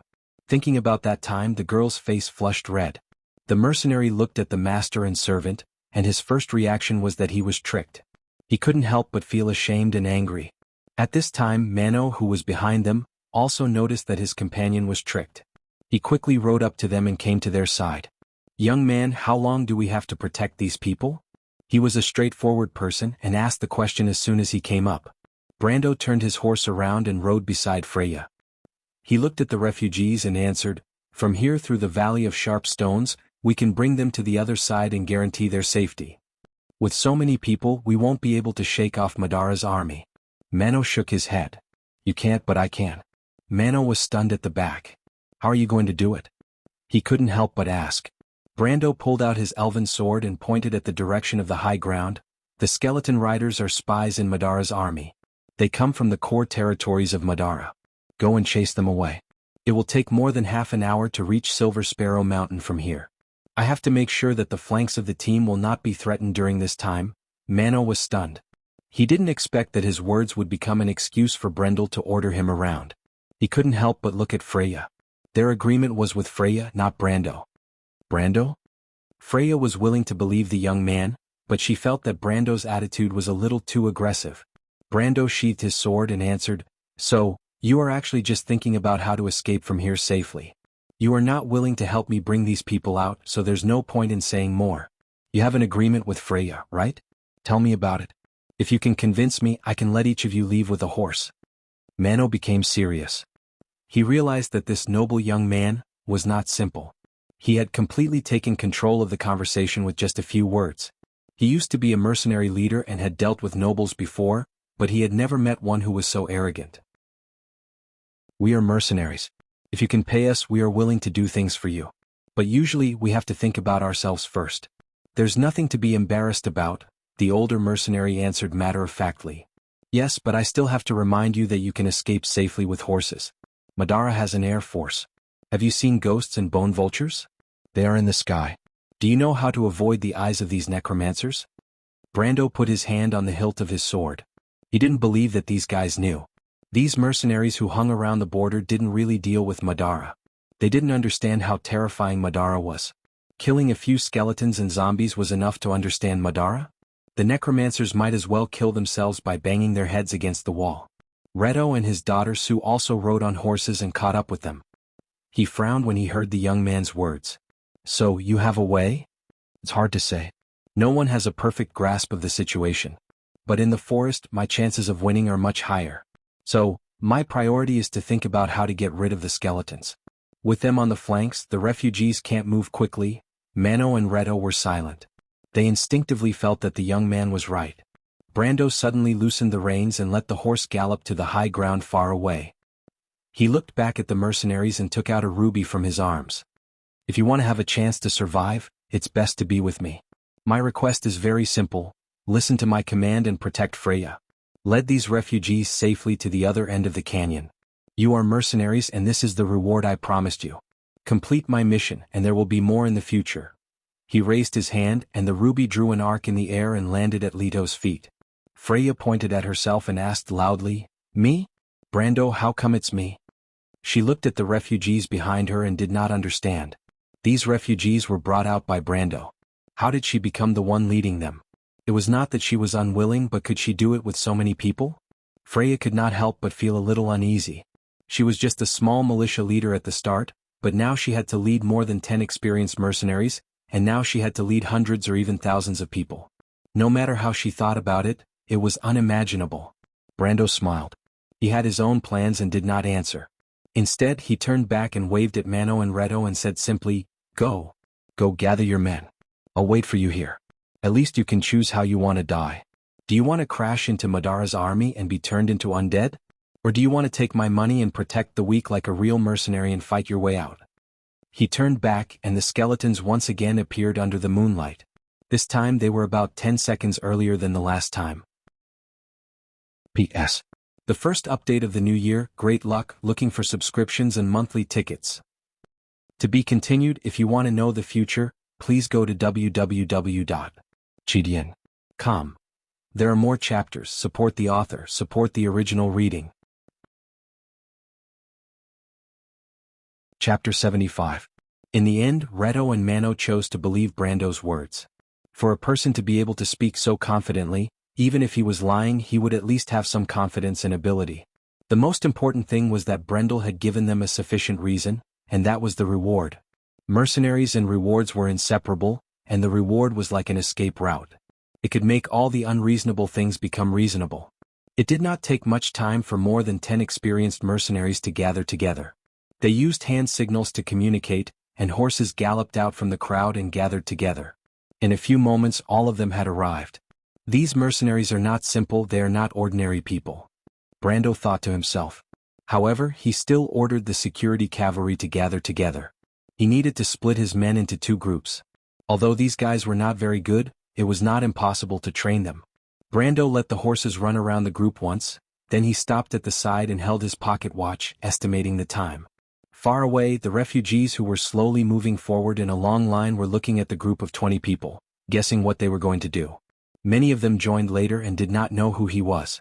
Instead, they had a deep impression of the female knight who was maintaining order along the line. They kept asking who the girl was, and because of that, Freya's identity rose from the militia captain to the security cavalry captain, and then to a member of the White Mane Swordsman Army or Butchie's security guard captain. All in all, she was at least their leader. All they needed to do was to follow her back. She would naturally lead them out of this place. The slender second hand moved for the last time, and Brando paused the time at this moment. He raised his elven sword and pointed forward. The cavalry immediately moved forward slowly with him. Under his instructions, the riders gathered together and rushed towards the high ground along an ordinary route. What is he doing? If we charge straight up, if the skeleton cavalry does not appear in that direction, wouldn't we look like fools? Mano could not help but ask. If the monsters appear in the other direction and counterattack, the refugees will be dispersed before we can rescue them. That kid does not know how to fight and you actually believe him. Another person said. Didn't you believe him too? I only did it for the money. That person was startled and immediately retorted. Brando had already ordered the cavalry to speed up. The people and horses moved forward, and there was a rumbling sound on the riverbank. There were still 2 seconds left. Brando estimated the time and they reached the high ground first. The riders were stunned when they went over the gentle slope. They saw a group of about 40 skeleton cavalry retreating quickly on the other side. This meant that Brando chose the right direction and caught the enemy off guard, and even took the high ground first. Everyone looked at the young man in amazement. How did he judge that? When the riders appeared on the high ground, the skeleton cavalry below them, they began to turn in turn. But Brendel only glanced at the other side, waved his sword twice, and then let his horse lead the way to the front, pointing out a tangent line. He wanted them to charge. But this was not the time to charge at all. It was too impatient. What if the undead turned in a different direction? Moreover, no one knew how fast they could activate. If they were to rush in like this, wouldn't they be giving away their hard-earned advantage? They should observe and test each other. As long as they firmly held the high ground, the first move would always be the first move. Not only the mercenaries but even the cavalry of the security team looked at Brando. This young man had given them a miraculous advantage at the beginning. This had already given them a little confidence, so at this moment, they were unwilling to give away this advantage. But Brando did not seem to see it. He kept pointing his sword in that direction, which meant only one thing: knights, attack. Then he pulled the reins, turned his horse around, and rode half a circle around his cavalry. Then he took the lead and rushed out. Use your courage, follow me. If you can't catch up with them, then at least drive them below the high ground. Brando shouted. His action of taking the lead seemed to inject a kind of power into the hearts of these people. This kind of power was called confidence. In Erwin's most prosperous era, the knights and nobles were like the flags on the battlefield. Wherever they were, the will of the kingdom would be directed. They were invincible. But for many years this kingdom could no longer see such a scene. It was as if it could only recall its most glorious era in its twilight years. But even these memories were slowly disintegrating and fading away. But at this moment, there was a figure on the high ground outside of Fortress Rieden. It was like a bolt of lightning in the dark, piercing straight down, as if it was the prelude to a new era. The Shire stared at his lord's back. His eyes lit up, and he could not help but put his finger in his mouth and whistled. He urged the warhorse under him to move and galloped down. The two of them rode side by side.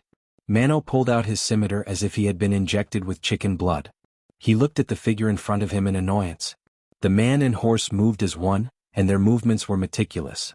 No one could find any fault with them. You said he doesn't know how to ride? He didn't know how to ride at first. Then you must have been fooled by him, haha. F***ck your mother's bullshit. An angry voice rang out. The riders raised their weapons and shouted in unison. Then like a surging flood they rushed down. At that moment, even the most cowardly of them felt their blood boiling. In the surging flood, the individual's strength merged into a huge group. It gave people the illusion that they were omnipotent and invincible. Once the horses moved, they believed that they would win. The young girl picked up the white porcelain teacup again, but the tea was already cold. She held the cup with both hands and listened attentively. When Oberway talked about the knight's charge, her pale silver eyes shone with a mysterious light. After a while, she asked in a daze, "They started to charge?" Then, as if she was immersed in her own thoughts, she answered her own question, "How good is that? It's as if we have returned to our most glorious era." The Knight of Erwin held a bugle and a swallow-tailed flag. Their attendants held a square flag.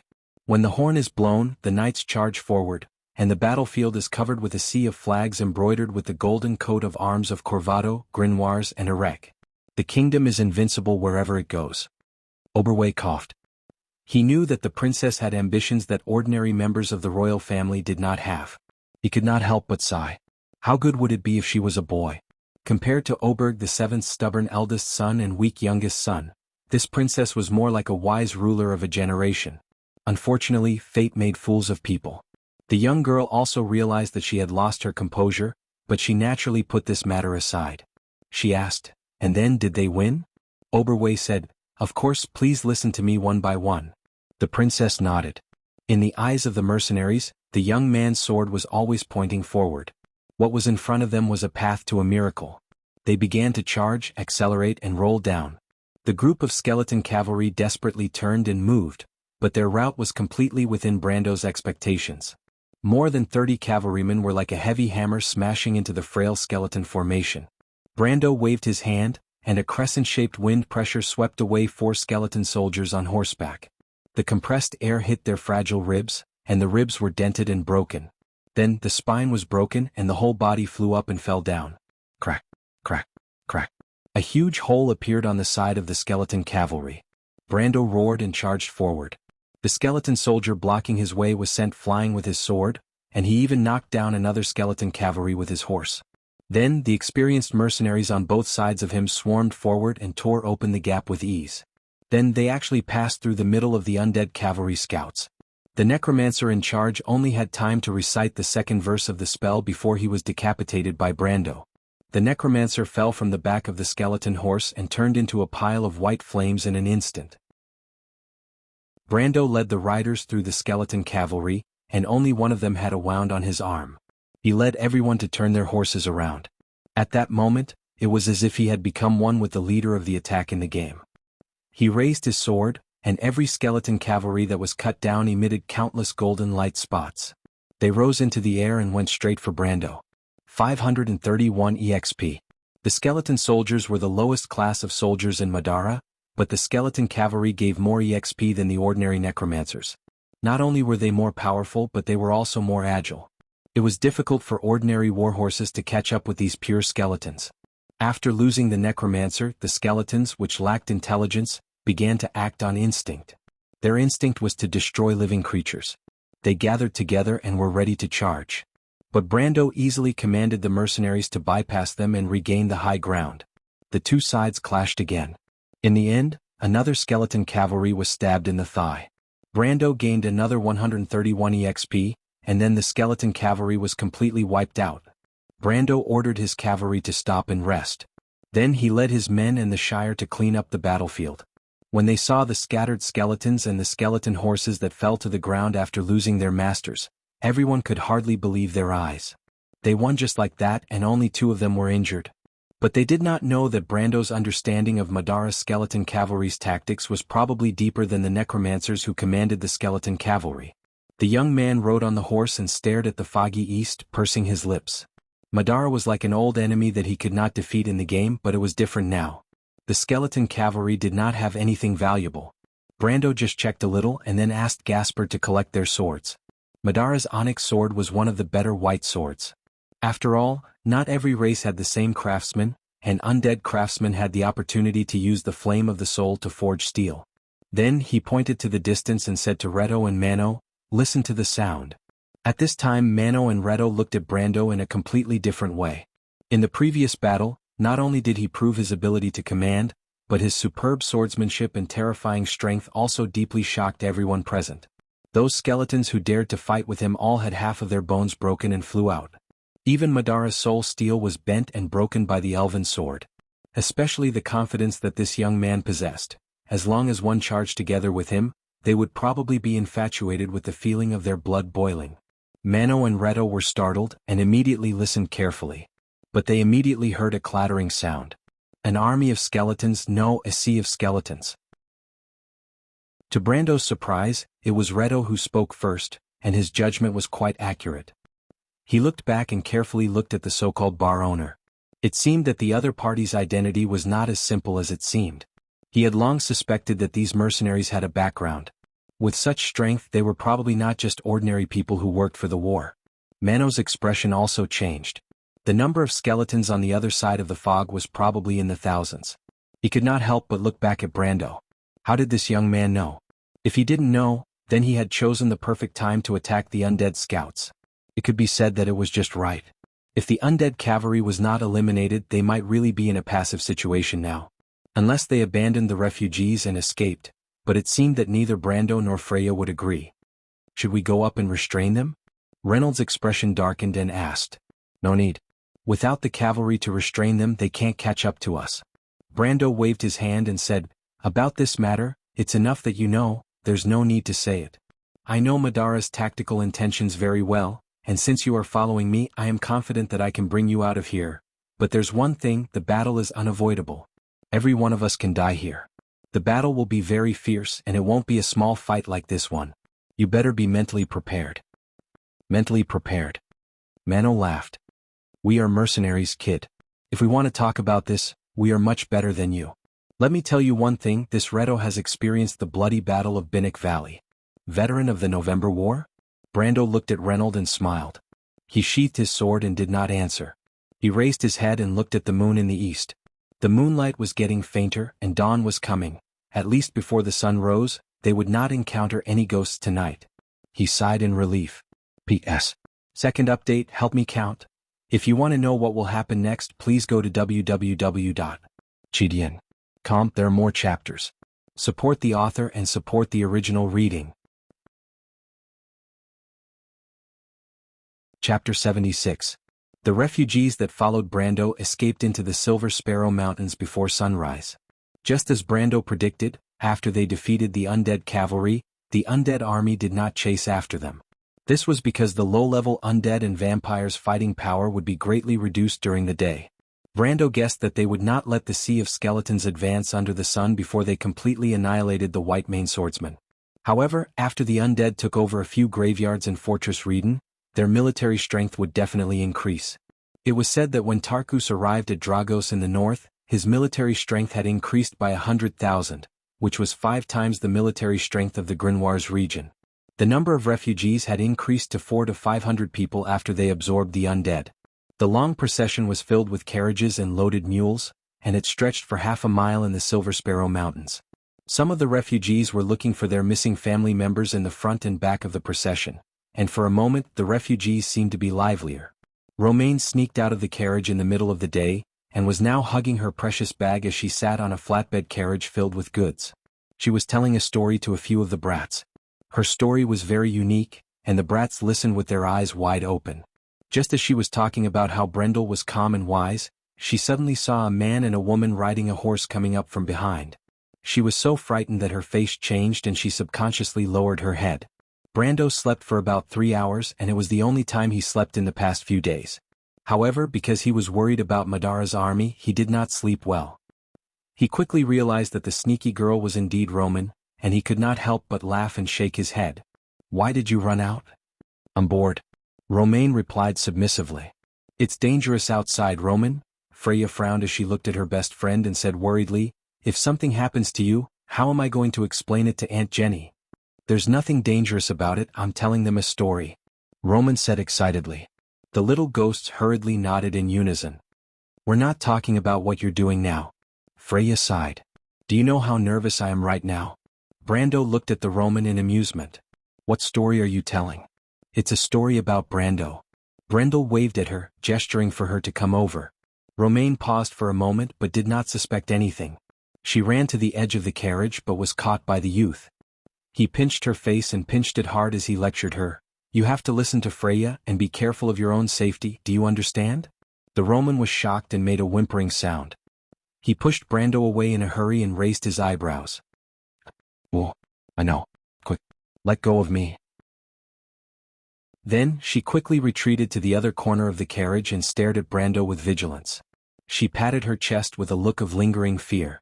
Brando smiled to himself. Felt good. But when he turned around, he saw Freya looking at him enviously. The ponytailed girl's face immediately turned red. She turned her head away and said loudly, You're shameless. I don't care about you two anymore." She ran away after saying that, leaving Brando alone in a daze. He didn't know how he provoked the young lady again. While he was in a daze, Mano and Reto came to him. They were looking for him to transfer manpower from the refugees to form a self-defense team. In fact, ever since the refugees entered Silver Sparrow Mountain, the surrounding terrain had become complicated. There were large areas of ABs in the hills, and their vision had become extremely poor. Not only did they have to guard against the possible presence of Madara's undead scouts, but they also had to guard against the bears and maned wolves in the forest. Moreover, the number of refugees was still increasing. Even if Brando threw in more than 30 riders, they probably wouldn't be able to make a splash. Moreover, he also sent out the riders to scout a fan-shaped area in front of them, so the manpower on hand was even more limited. Fortunately, Erwin had a lot of men who had participated in the complete militia training and were brave enough to stand up and fight. Brando had more than 30 onyx longswords that he had just collected from the skeleton riders. He distributed them one by one, and it wasn't a problem to arm 40 or 50 people. Reto and Mano placed these people on both sides and at the back, and let them patrol back and forth, mainly to maintain order and security among the refugees. But this was a simple matter to say, but it was very troublesome to do. They were busy for half the morning for this matter, and Reto was just here to report the results. Mano, on the other hand, had another purpose. He and the Shire sorted out the armor fragments collected from the undead scouts last night and handed them to Brando for inspection. Most of them were broken metal rings and only a few pieces of metal were left. Brando picked up each piece and looked at it under the sun, then touched the inside of the metal rings with his fingertips. He quickly found the familiar insignia, an eye. Brando put the armor fragments back in Mano's hand and replied, "It seems that the army behind us is the undead maggots army, just like in history." He suddenly saw Mano looking at him suspiciously, so he quickly coughed and said, "Undead maggot Marcus, he's a half-zombie. Among the military generals of Madara, he's especially good at gathering numbers, but he likes to march at night. When the time comes, you'll see an army of zombies all over the mountains." Reto and Mano looked at each other after hearing Brando's words. They didn't know why Brando knew so much about Madara, but it didn't seem like he was bragging. Besides, this young man didn't have to boast. Since the battle last night, he had already won the hearts of these old mercenaries. But Brando stopped and looked up at the sky. There were a few black spots in the sky to the southeast. He didn't know if they were the hawks in the mountains or the skeletal vultures of Madara. But he soon stopped thinking about it. As the standard scout troop of Madara, skeletal vultures were hard to guard against. They had excellent eyesight, and the necromancers could understand every movement on the battlefield through them.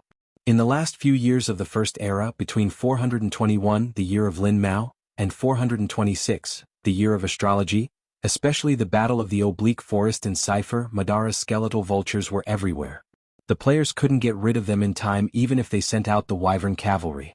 That was the peak of Madara's strength, and they were almost at the peak of their strength. However, it wasn't as if they hadn't come up with a solution after years of fighting. For example, in a dense forest like this, the skeletal vultures were severely weakened.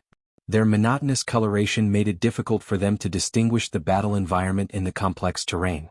Not to mention Brando's 400 to 500 men, even 1,000 or 2 of them would be like a pebble thrown into the sea.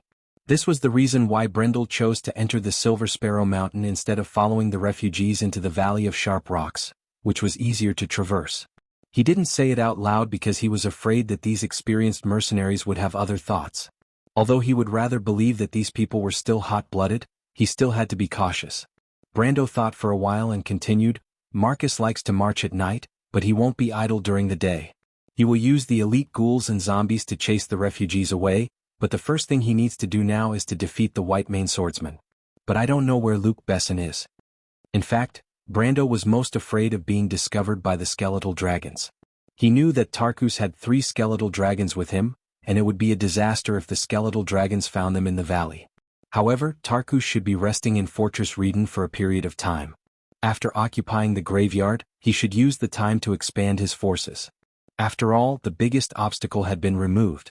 From Fortress Redan to the Dragos region through the River of Sharp Stones, there would be no more obstacles in between. Brando couldn't help but look at the direction of the valley as he spoke.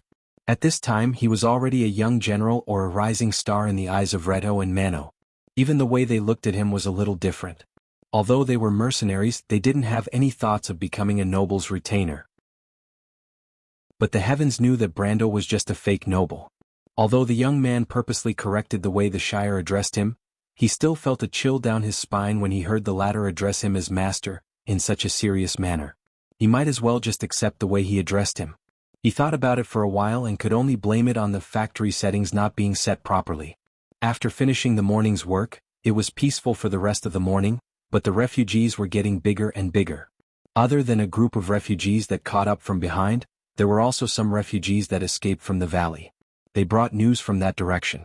Brando was right, Marcus's ghouls, and 3 Cabia's skeletons were engaged in a fierce battle with the White Mane army. The outcome of the battle would be decided in the evening. The group of refugees expanded to about 1,000 people. In the middle, Brando asked them to stop and prepare a meal. Fortunately, Madara attacked the northwest and southwest districts when they entered the city yesterday. Most of the refugees had enough time to bring some necessities, so Brando didn't have to worry about food for the time being. But the young man wasn't unprepared. Deer Forest was a natural food storage base in his eyes. There were many different kinds of animals in the forest. Other than the aggressive bears and wolves, there were also wild boars, deer, badgers and rabbits. There were also plenty of pine nuts, mushrooms and wild vegetables in the forest. As long as one had the heart, they could easily feed 1,000 or 2,000 people here. Although they might not be able to live a good life, it was not a problem to ensure that they had enough food and clothing. Around 3 in the afternoon, the riders that were sent out in the front finally brought back the first piece of news. The news wasn't about Madara. Someone wanted to see him. P.S. I finally managed to make it at the last moment. Originally, I was supposed to write this chapter in the afternoon, but who knew that I would be so happy when I returned home on New Year's Day that I would eat a little too much. My stomach would only start hurting at night. Don't overeat. Today's monthly votes are awesome. Thank you for your support. Thank you from the bottom of my heart. Thank you for the generous rewards led by Blood Cicada and Phaser. I'll try my best to update it, and I'll continue to ask for monthly votes and subscriptions.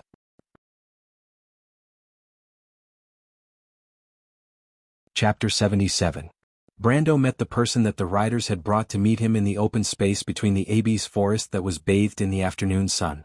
No, it was not just one person but a group of people. He followed the mercenary who led the way down the mountainside of the Abyss forest. As soon as he walked out of the forest, he saw about a dozen haggard people scattered in the open space. 2 or 3 of them had horses and some of them were bandaged. Most of them were wearing thick leather armor or chainmail, with colorful small round shields and long swords hanging from their belts. They looked like mercenaries like Mano and the others. Their leader was standing not far away with Euhariel. Brando had to admit that it was rare to see such a burly man in the southern part of the Grenoires province. He must be from Erech in the north, or at least had the blood of Erech. The man had a striking reddish-brown beard, a square face, and a sword scar on the corner of his eyebrows. He was wearing a shirt that was open at the chest, and the sleeves were rolled up above his elbows, revealing the muscles underneath. This man must be very confident in his own strength, or else he would not just wear a simple leather shoulder guard without any protective gear. His weapon was a string of hand axes hanging from his belt, which were commonly used by Erech warriors. Not only could it be used in close combat, but it could also be thrown at any time to kill an unprepared person. When the man saw Brando, he respectfully took off his hat and bowed his head. "Honorable knight, greetings. I'm only here to express my respect on behalf of the Red Jackals. I'm their leader, Badam." Badam in the Erech language meant red, vermilion. Brando further confirmed his origin. He pressed one hand on his sword and nodded subtly. He looked at the man and waited for him to state his intentions. Brando's current identity was a noble knight among the refugees. It was beneficial for him to maintain this identity at this time of the year. Thus, Brando would neither admit nor deny it. Instead, he wanted to show an interesting attitude. This mysterious feeling would help him establish his authority among these people. Brando did not say anything, but Badam was in a dilemma. He carefully asked, "Sir Knight, are you bringing these refugees to escape the pursuit of Madara's army?" Brando looked at him and nodded. "Then do you still need manpower? What? Do you want to join us?" Brando was startled. He immediately realized that these mercenaries must have retreated from the Valley of Sharp Stones. They were tired and needed someone to provide them protection. If that was the case, the battle between the White-Maned Swordsman and Maggot Marcus had come to an end. Looking at the situation, Luc Besson should have lost. Brendel raised his head, his gaze piercing through the layers of fir trees in front of him, and landed on the undulating mountain range outside. He thought that the retreating refugees and the soldiers of the White-Maned Swordsman would arrive here soon. If so, the scale of the refugees would increase again. Badam saw the young noble holding the hilt of his sword with one hand and staring in front of him. He could not help but feel uneasy. He quickly nodded and replied, "Yes, Sir Knight. We only need some food, herbs, and rest for a while. We can fight for you again." "What's the situation in front?" Brando suddenly asked. Badam was stunned. "I'm talking about the Valley of Sharp Stones. How many undead soldiers of Madara are there?" "Uncountable, sir. There are large groups of skeleton cavalry. They have been chasing the refugees since night. That bastard Luc Besson did not resist at all. He was chased all the way until he was ambushed by a large group of monsters. His entire army was almost annihilated." Brando was not surprised by Luc Besson's performance. Luc Besson was indeed one of the strongest generals in the White-Mane army, but he could not escape from the limitations of history. Failure was inevitable. A large group of skeleton cavalry. Did Cabias and Maggot join forces? He suddenly thought of this question. A large group of monsters? What kind of monsters? They are about the same height as humans. Their skin is smooth and their bodies are greenish-black. They have long metal claws and they have a foul smell. They climbed out from the rocks around the valley and attacked us. We were caught off guard and less than 20% of us survived. Ghouls, but he did not know if there were zombie demons. Brando did not say a word. He was most worried about the ghouls. These undead creatures came from the Black Border. They were one rank higher than the skeleton cavalry in Madara's army. They were one rank lower than the Black Warrior and Pale Knight. However, they were the highest rank in Madara's army in this era. How many ghouls did Maggot Death Marcus have in his hands? 100? 200? Ghouls were level 20 creatures. Every one of them had the strength of an iron-ranked warrior. It was natural for the White-Maned Swordsman to be defeated by them. "Master Knight?" Badam saw that Brando did not say a word and was a little worried. Brando then nodded. "If you want to join my army, you have to follow my rules. I am basically hiring you. Other than the remuneration, I will also give you a place to rest. Follow him and he will give you some food, medicine, and bandages. After you have rested, be prepared for battle." As he spoke, he patted the shoulder of the mercenary beside him. "Bring them there." "Thank you for your generosity, Master Knight." Badam quickly bowed deeply. Brando's conditions were far beyond his expectations. He had been to many places, but he had never seen such a generous noble. The rider that followed him asked, "What about you, sir?" "You can go back first. Let me be alone for a while." Brando looked at the surroundings and felt that it was suitable for his needs. Brando did not want to be alone for a while. He wanted to complete an alchemy. Alchemy was not a mysterious skill in Wond. Because of the magic civilization, many craftsmen knew a little about alchemy. However, to elevate alchemy to a magical art, it required profound knowledge and long-term accumulation. In the language of the game, alchemy was a skill before and after level 5. Before level 5, alchemy was more like chemistry. Craftsmen used this skill to obtain different materials. After level 5, alchemy became a mysterious art. Wizards used high-grade alchemy to extract pure crystals and magical materials. They could even create magic potions and some natural magical items. When alchemy was combined with forging, crafting, and enchantment skills, it would become the legendary crafting skills of magical equipment. There were many craftsmen and apprentices among the refugees.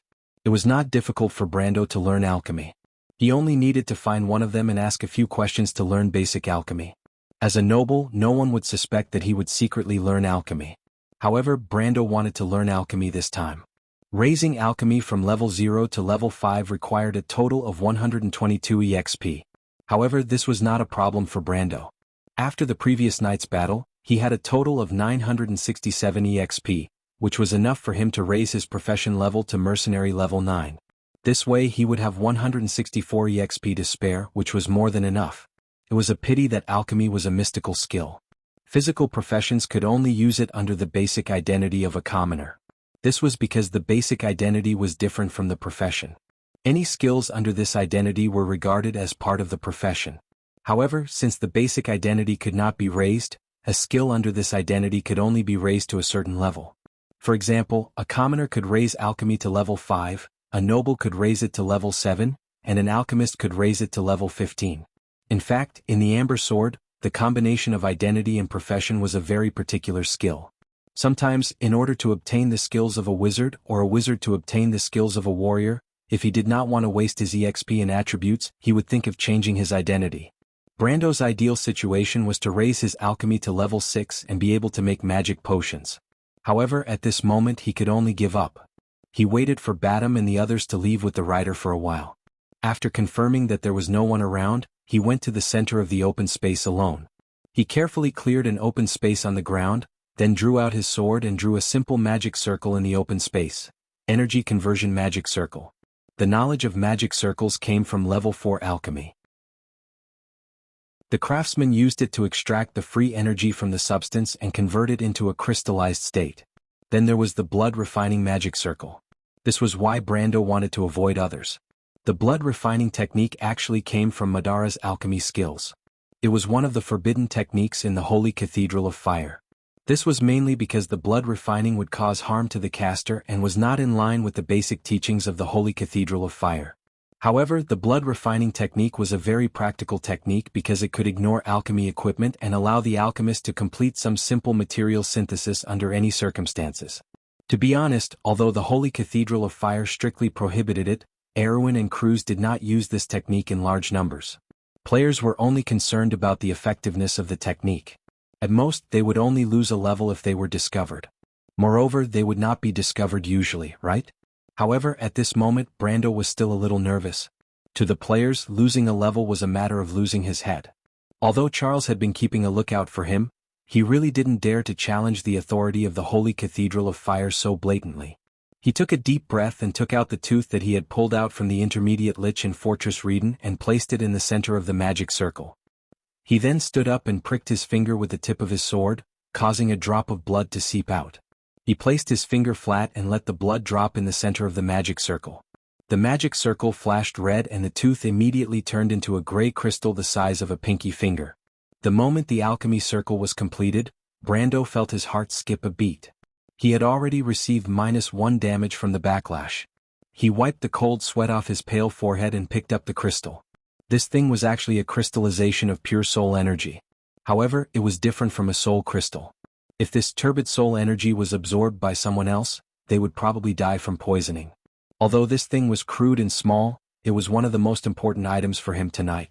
However, he could not relax at this moment because he still had more work to do. 32 teeth, 4 fingers. I'm going to use up my number 5 holy water here. He could only hope that this investment would pay off. However, he had only completed half of it. After about 15 minutes, he heard the Shire's voice outside. Who is it? Brando's heart tightened. He hurriedly flattened the magic circle on the ground and put away all the materials. He then grabbed the Thorn of Light and ran outside.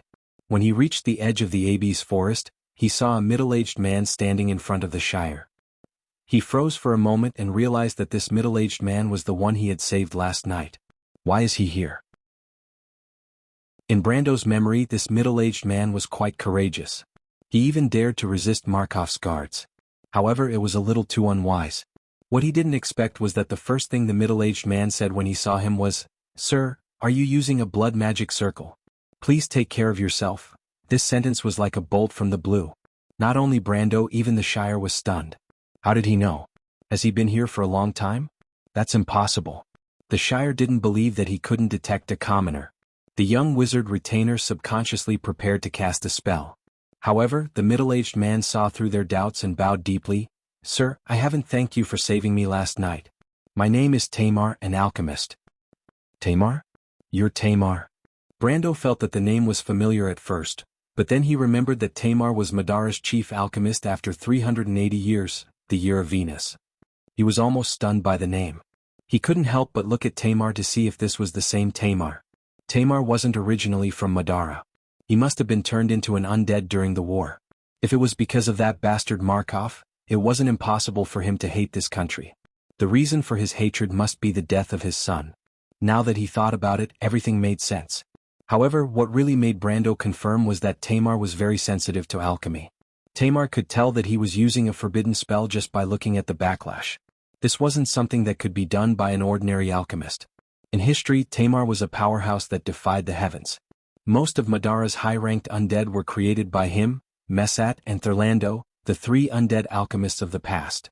Tamar's most famous achievement was the black magic circle technology that directly transformed skeletal soldiers from corpses. This technology could be said to have directly doubled the military strength of Madara. Now, it seemed that it would be a little difficult for Madara to achieve this result. Brando looked at Tamar, who was still a human in front of him, and couldn't help but smile a little. "Sir?" His smile startled Tamar. Could it be that this Sir Knight actually had some sort of special fetish? He had heard of the dirty rumors between the nobles, so even if he was almost 40 years old, he couldn't help but feel a little uneasy. The Shire coughed, and only then did Brando wake up.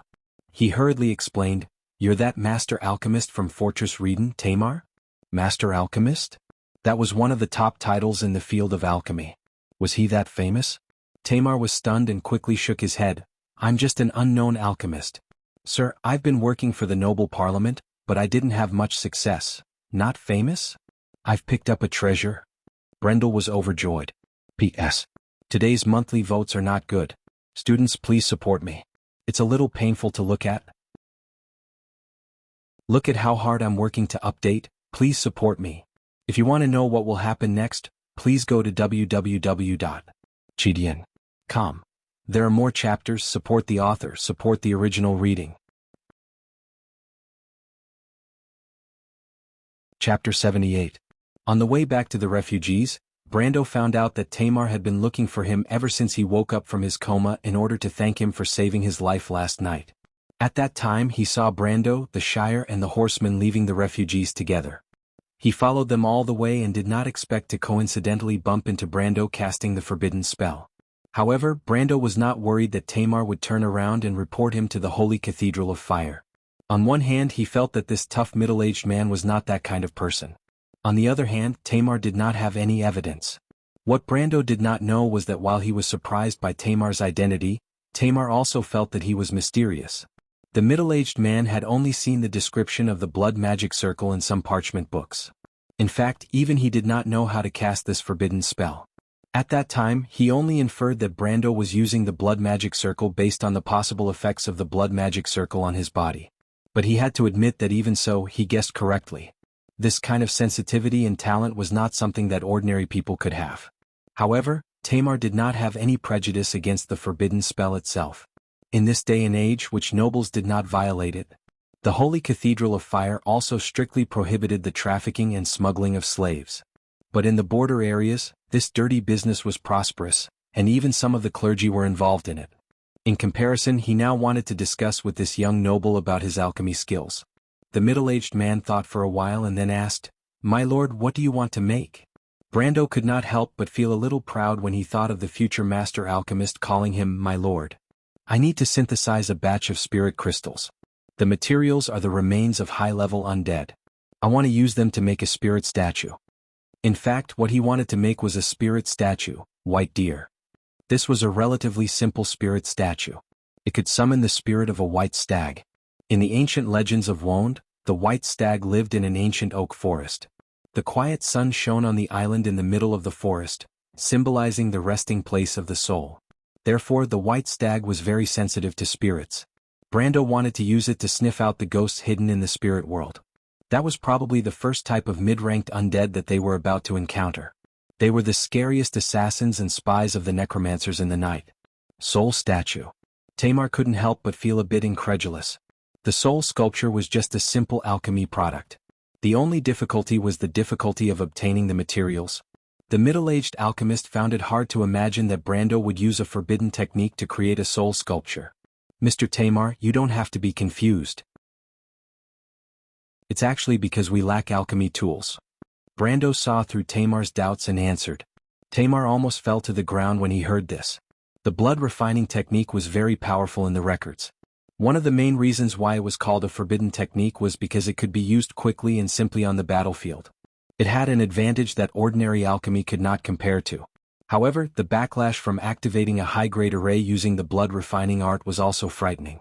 In the past, in the war between the Light Faction and the Dark Kingdom, there were alchemists who used the blood refining art to summon powerful creatures to turn the tide. However, the core of the technique was the sacrifice, which was completely contrary to the teachings of the Light Faction. Therefore, it was listed as a forbidden technique. But now, this young nobleman actually used it as a substitute for alchemy tools. Then again, a professional alchemist would carry his tools with him even if he lost his life. "Well, my lord. Actually, I also have some tools with me. If you don't mind, you can use mine. The blood refining art is a forbidden technique that is very harmful to the body. It's better not to use it." Tamar finally reacted after a long while. "Of course I don't mind. Then I'll have to trouble you." Brando, of course, would not be stupid enough to bleed himself. Although the number 5 holy water was not as powerful as the number 7 holy water, it was still a precious potion that could save a life at a critical moment. Brando was in a good mood because he could reduce the cost of alchemy and unexpectedly obtain a future master alchemist. For the first time in days he felt relieved. This allowed him to walk with the Shire and Tamar while discussing alchemy techniques. The Shire was an apprentice wizard. Although he had not really mastered alchemy, the Highland wizard mentors in Karsuk's Black Tower were all master alchemists. He was very familiar with alchemy, so his knowledge was extraordinary. Brando, on the other hand, had level 5 alchemy knowledge. Even if he participated in Erwin's official alchemy exam, he could easily get the title of level 1 professional alchemist. Compared to Tamar, who was still wandering around the door, Brando was more like an alchemy genius. Tamar benefited a lot from the discussion, but the middle-aged man's wild ideas also made Brando nervous. He knew that Tamar lacked the opportunity and external environment. Otherwise, he would one day become a legendary master alchemist. After all, alchemy was a skill that required a lot of resources. The teeth of the mid-level liches that Brendel used before were sold for more than 300 tor in the black market or the wizard market. 30 of them were enough to make a simple statue of a white deer. While the 3 of them were discussing, Brando saw Freya walking along the long line of refugees. She looked drowsy. "What's going on?" Brando was stunned. He walked over and waved his hand in front of Freya's face. There was no response, so he patted Freya's head. Freya was startled and woke up abruptly. What are you doing?" She saw that it was Brando and could not help but gnash her teeth. "Brando, where have you been? There are so many people coming. I can't handle it." Her voice was getting softer and softer. It did not sound like she was complaining, but more like she was wronged. Brando asked her to lead the refugees and she did her best. However, as the number of refugees increased, she felt exhausted. In fact, just like Brando, she had not slept for the past few days. Compared to Brando, she was under a lot more pressure. The Shire and Tamar saw that Brando and Freya were talking, so they tacitly took a step back and continued their discussion. As for what happened between the young man and the girl with a long ponytail, they pretended that they did not see it.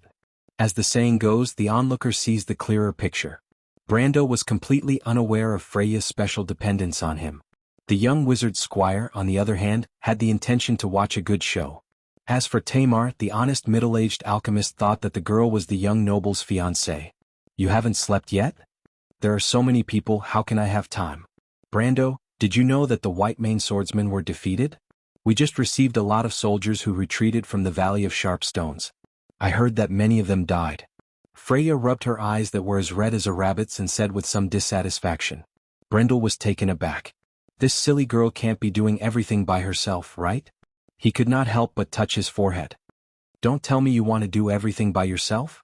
Then what should I do?" Freya stared at him blankly. "Don't you still have Reto, Uncle Mano and the others? If you really can't do it, you can just pick a few people from the refugees and give them the power to help you." Brando felt that the ponytail girl was too stubborn. Why didn't you say so earlier?"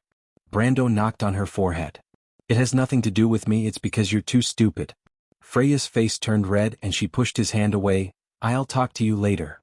She turned around and ran away as if she was on fire, leaving only a hasty back view. Brando shook his head and laughed when he saw the ponytail bobbing up and down. "How was it?" The Shire chuckled as soon as Freya left. Brando picked up the water skin and was stunned. "What do you mean by how was it?" "Freya, she's a good girl. She's kind, serious and cute.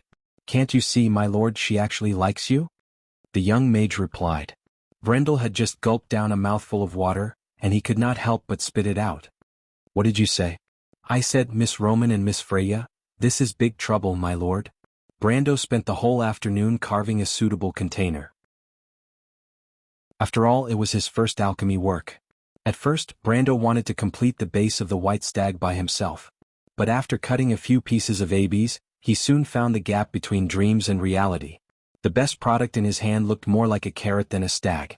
He had no choice but to entrust this job to Tamar.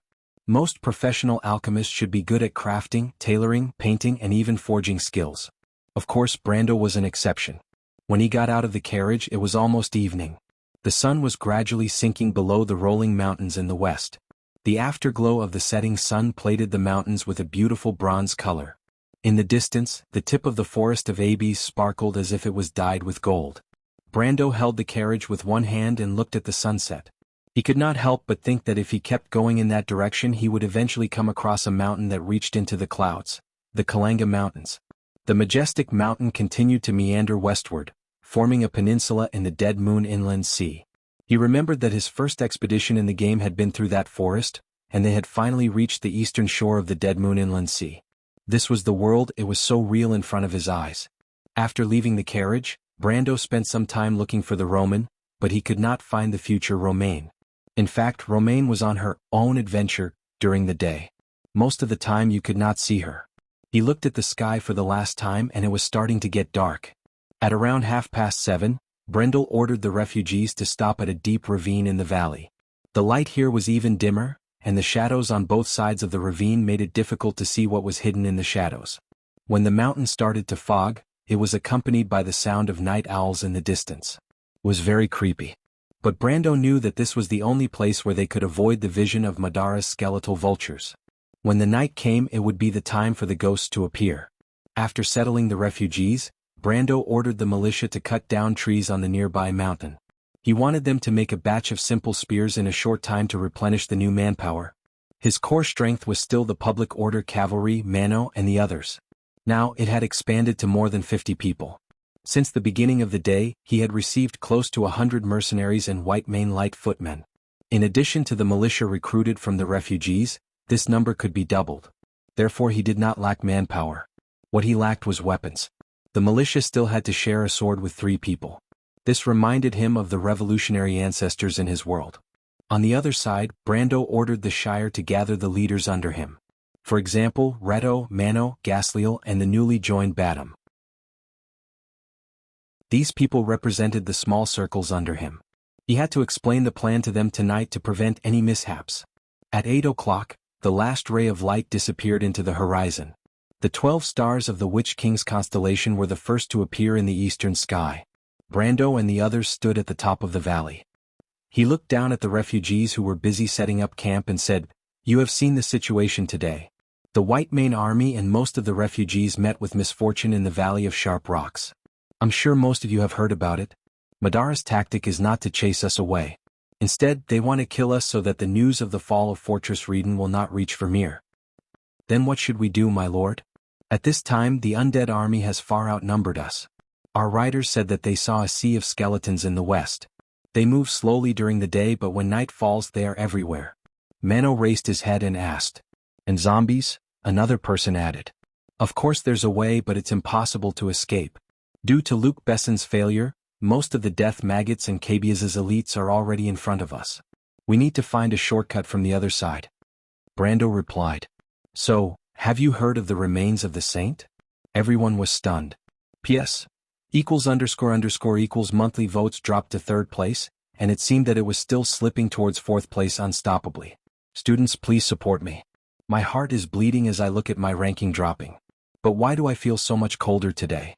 My hands and feet are almost numb from the cold.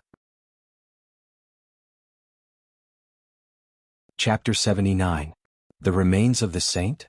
Legend has it that during the era of the sages, the ancestors opened up a sanctuary in the valley. There were statues of ancient kings at the entrance of the valley, and any dark creatures that tried to enter would be struck by lightning. Even the power of darkness within a 1-kilometer radius of the valley would be suppressed to a minimum. Then, during the Dark Era, the humans, elves, and dwarves came out of the sanctuary and defeated the Twilight Dragon Calamity, under the leadership of the Azure Knight. Only then did the Year of Chaos begin. "It is the remains of the saint, the guardian valley of the kings, your highness," Oberway replied. "He can find such a place?" The princess had already changed her cup of tea, but she did not pay much attention to it. Even the white porcelain teacup with golden edges that she liked was ignored. She only used her slender fingers to fiddle with the silver spoon. That young man should have known about it beforehand, but he did not know the general location. Oberway replied. "But his method of finding the way is quite ingenious. Your Highness should have heard that the Witch Queen of Bunasan inherited the power of fate and the stars from generation to generation. There is also a faction of great wizards in the Tower Council who believe that the power of the stars and fate exists, and it came from the blind goddess Elaine. I thought that was a story that only existed in myths." "Not necessarily. Can I continue to listen?" "But your Highness, your court teacher, Sir Panasan, should be waiting for you." The princess smiled and said slyly, "We are already late, Sir Oberway. So please continue, I want to hear how they spend the night." Oberway smiled as he had already expected this, so he continued, "Then our story will start from a legend, a story about a king and a white stag. The sky was completely dark, and the wind swept through the layers of clouds, causing the Abyss forest to rustle like the waves of the sea. Freya looked at the dark sky with a worried expression, and the wind blew her hair into a mess. The girl held her best friend's hand and could not help but whisper, "Is Brando really that confident? Even Lito, Uncle Mano and the rest of the locals have never heard of such a place." "Don't worry, Brando is the best." Romaine looked at the stars behind the clouds and answered matter-of-factly. "You didn't even think about it, did you?" "I didn't need it in the first place." Freya couldn't help but feel angry when she talked to this woman whose mind was blank. Only then did she realize that her nervousness seemed to have lessened a lot. She couldn't help but think that the Roman and Brando seemed to have some similar qualities that made people feel at ease. But Brando was calm and confident, and the Roman was carefree. The ponytailed girl suddenly felt that she didn't know what she would do if she didn't have them by her side. But it was at this time that the refugees suddenly exclaimed. Freya and the Roman turned their heads together, and they couldn't believe that a breathtakingly beautiful creature had suddenly appeared in the middle of the camp. It was a completely transparent white stag. Its body showed the most perfect proportions of such an elegant and noble creature. Its limbs were slender, its body was strong, and the long horns on its head were as sharp as swords. It didn't seem to be a creature that should exist in this world. It jumped up and stood on a rock, and its body was surrounded by light spots that fluttered up and down like fireflies. It wasn't just them, even Reto, Mano, and Badam stood up at this moment. Brando was further away, holding the stag's pedestal in his hand. He stood together with the alchemist Tamar and watched the stag jump up the rock in a few leaps, nodded at them and ran away. The finished product is a little flawed, but after all, the conditions are limited. It's already very difficult to achieve this step. Brando said. He was very satisfied with his first alchemy product. The Shire and Tamar expressed the same opinion, but the young wizard still asked, "My lord, do you think that the Valley of the King's Guardian is real? You know that thing?"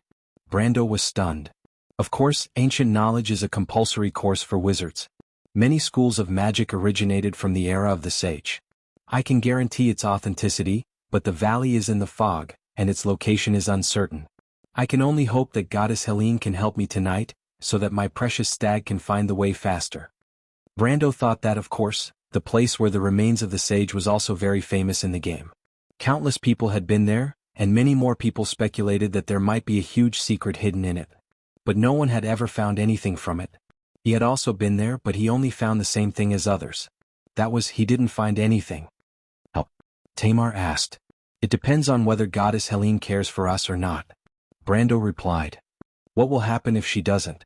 The Shire turned his head. Brando didn't answer this time. There were at least 3,000 to 6,000 skeletons and zombies following behind them. In front of them were the elite troops of death maggots and cabias, as well as the wandering ghosts in the forest. This night might not be easy. Brando saw the white stag in front of him, causing the refugees to cheer and then stop at the other side of the valley. He knew that tonight's adventure had begun. He looked at the time. It was 11 o'clock. So he ordered the refugees to break camp and advance. The guards with spears in their hands moved in parallel with the refugees. 2 long black dragons walked along the valley. There was also the light of the moon and the stars, so there was no need for torches. The last 50 riders were the ones who brought up the rear. Brendel and Seal leapt onto their horses and pulled out their swords. The Thorn of Light's blade was glowing with a faint light, indicating that there were no undead nearby. Let them follow the white stag, it will bring us luck. Brando held the sword in his hand and turned his horse to his knight. Mano rode his horse and followed behind him. He asked loudly, My lord, can we really pass through that valley and be in front of Madara's army? Of course. I'm not doubting you, my lord, but this sounds a little unbelievable. Indeed, but you just have to trust me at this time. I won't joke with my life. What about the undead army in front of us? From here to the north, there are at least 3 columns of Madara's army lingering in the mountains. Some of them came from the Valley of Sharp Stones and some came from the Hunting Deer Forest. I suspect that they are the advanced troops of the White Knight and the ghouls. One of the White Mane swordsmen asked. Brando recognized him. Luke Besson called him Terran. He had fought with him once in Fortress Reeden, and he remembered that he used his sword to send him flying. Of course, he might have remembered wrongly, or it might have been 2 other people. The situation back then was too chaotic. And this officer seemed to have a deep prejudice against him. Although he was convinced by his swordsmanship, he still had to stand out and oppose him when it came to tactics. Moreover, we have Maggot Markish chasing after us. The officer continued, if we fight them head-on we will be dead. Brando looked at him. He indeed needed an officer from the White Mane swordsman to restrain his soldiers, so he was not angry. He only replied, they will always have a loophole. What loophole? Terran held the reins and asked. Brando obviously would not reveal the secret of the gargoyle to him. Although some of them knew that he had the right to control the gargoyle, they did not know what he could do with it. We will go behind the maggot, and they will pass through here in half an hour. He thought for a while and said on a whim. Everyone went silent. Even the mercenaries who were beginning to trust him couldn't help but wonder if this guy was crazy. But Reto said, that's a good idea if we can grasp the opportunity. Brendel turned around to look at the man in surprise. This was not an ordinary act of bravery. He had only done this once in the game. Sneaking through the gaps in the enemy's defense line, destroying 1 or 2 squadrons, and then sneaking behind another squadron. It was not impossible to do this, but it required a great deal of control over the situation, and also to be able to stop the enemy's eyes. Even if Brando was confident, it was just a casual remark. He did not expect Reto to see the opportunity and even dare to risk it all. Everyone was stunned again. But this time it was Mano's turn to speak. He finally reacted and said, okay, if that's the case I'll take the risk too. But to lead 1 or 2,000 refugees to pass through the enemy's defense line. Other than Mano, Reto and Brando, everyone else including Freya, thought that the 3 of them were crazy. But Brando was very calm. He looked at the gargoyle in the sky and knew what he was relying on the most. Maggot Marcus knew that there was another group of refugees in the direction of Silver Sparrow Mountain since this morning. They had escaped before dawn and even killed a group of skeleton knights. But at first he did not pay much attention to them. After all, most of the refugees escaped into the deer-hunting hills in scattered groups. Compared to the group of refugees who were with the white maned swordsman in the Valley of Sharp Stones, they were the core of his and Kabia's operation. Humans were really weak. To him, the battle was as easy as he expected. The white mane army was known as Erwin's regular army, but they were also weak in front of Madara's army. After chasing them for the entire day and delivering the final blow, the battle ended before sunset. Although the vanguard suffered heavy casualties, they were only cannon fodder. The ghouls and Kabia's skeleton cavalry did not suffer any losses. Compared to that, the battle last night hurt him the most. It would take a long time for more than 40 skeleton cavalry to accumulate. Marcus then turned his attention to the group of refugees. Lord Tarkus had ordered them to seal off the Valley of Sharp Stones. Every troop that participated in the battle did not dare to be careless. However, he immediately sensed an unusual aura. The enemy seemed to be very good at evading the detection of the skeleton vultures. Throughout the day they only caught sight of the group a few times, but in the end they still lost sight of them. This was not a good sign. Under the dim flame of the soul, Marcus spread out the sheepskin map and drew a few circles around the Silver Sparrow Mountain. Author's note: I did not disappoint. But what about everyone's votes? To be continued. If you want to know what will happen next, please go to www.chidian.com. There are more chapters.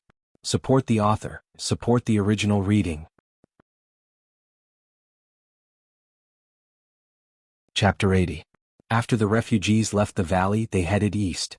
Without a fire, the long line of refugees was immersed in darkness as they moved forward.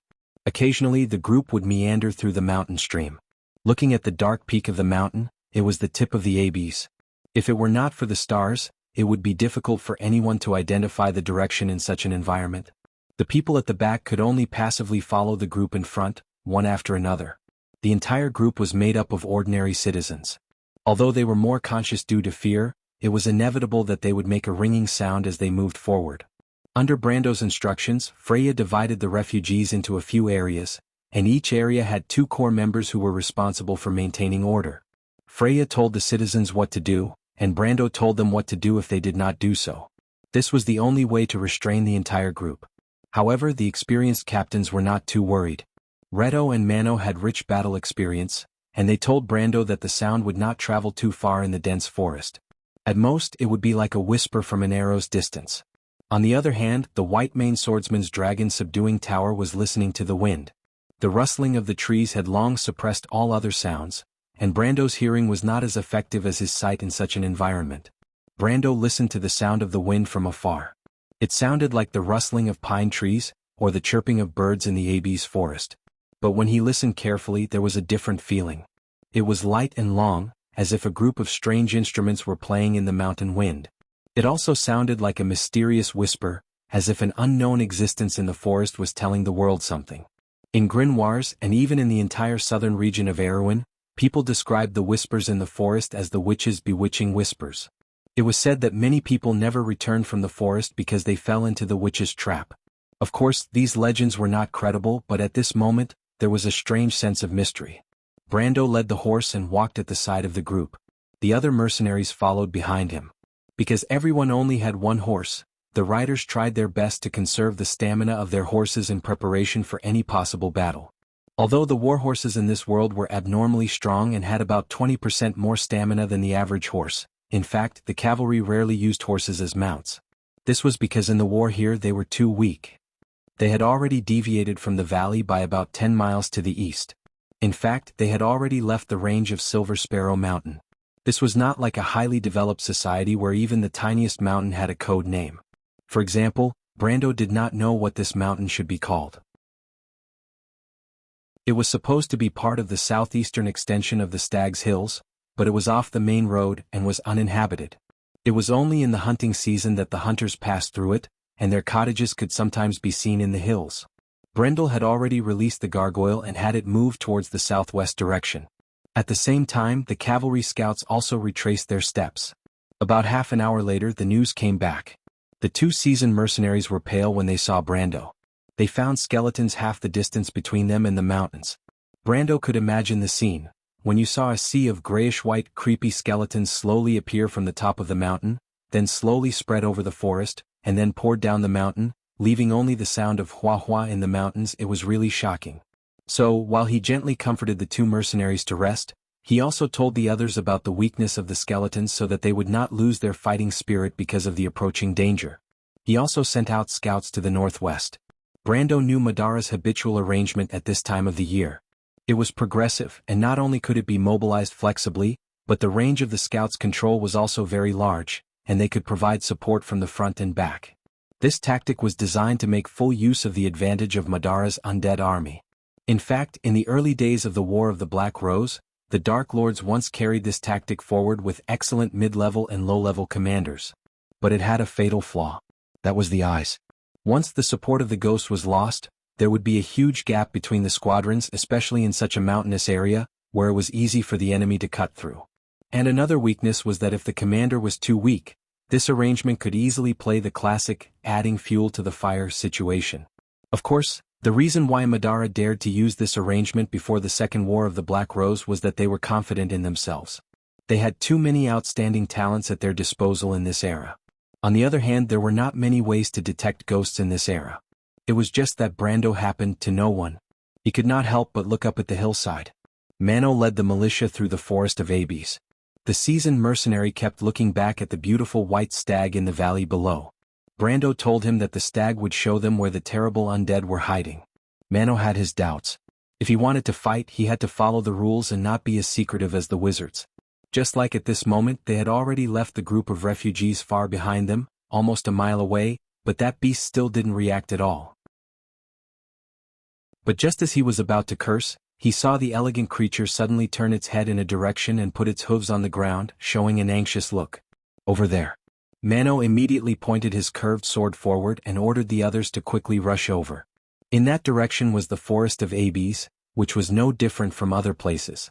But just as they were about to flank it, a faint light emerged from the forest like a pale shadow, and then gradually formed a halo of light in the shape of a human floating in the air. "Isn't that a ghost, Martha above?" It was not only the militia behind him, but even Mano himself stopped in his tracks. But the pale figure had already let out a shrill scream and pounced on the militia with bared fangs. The ferocious scream made everyone's heart turn cold, but it also made the forest quiet down. Mano felt that he had never fought such a strange battle in his life. For a moment, the face of the ghost looked like many of his comrades who had passed away, but he quickly shook his head and threw the thought out of his mind. Brando had warned him that all of this was an illusion, and he must not let it take advantage of him. He did not dare to doubt the young man at all. The scene in front of him was too strange. Mano tightened his grip on the curved sword in his hand. The bright blade swung out, and the blade went through the ghost's body, but a layer of ice immediately formed on it. Mano knew it was not good. There was no physical impact, which meant that his attack had missed. The ghost was between a spirit body and a physical body, so physical attacks had a 50% chance of missing. Mano did not have time to make any big movements to dodge. The pale fingers of the ghost had already reached for his face.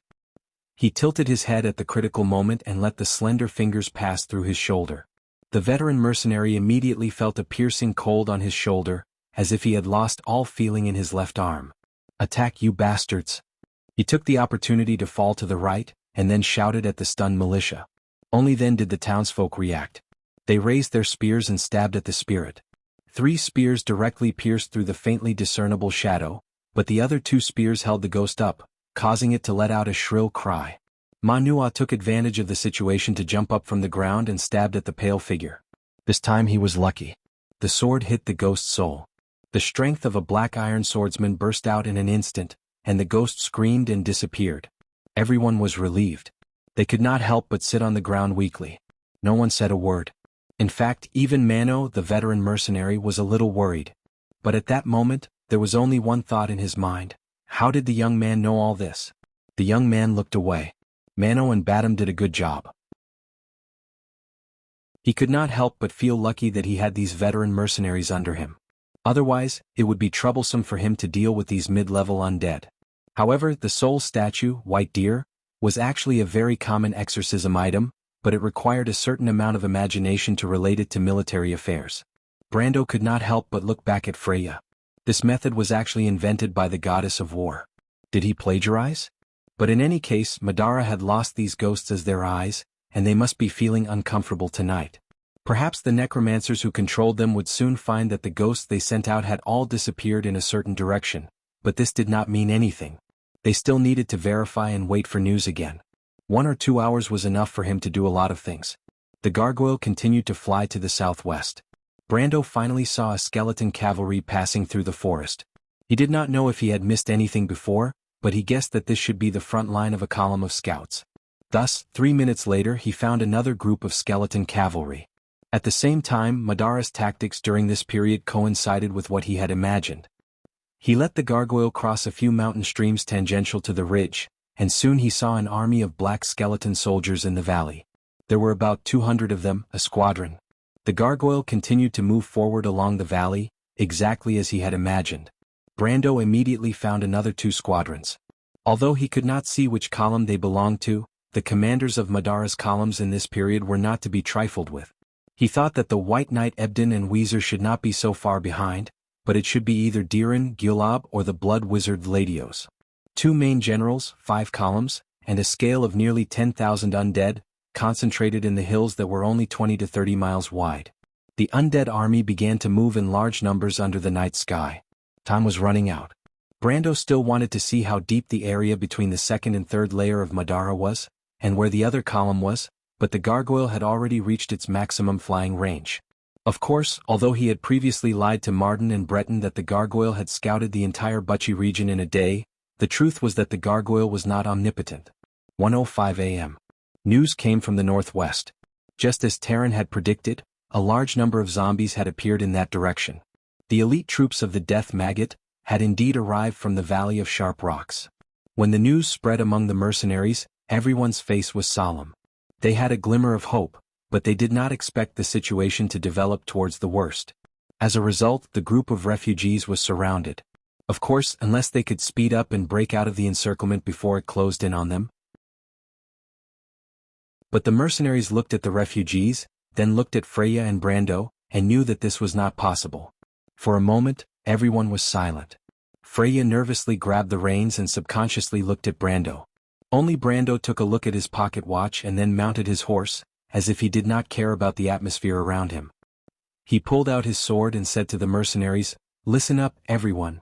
The young man's voice was sonorous and powerful.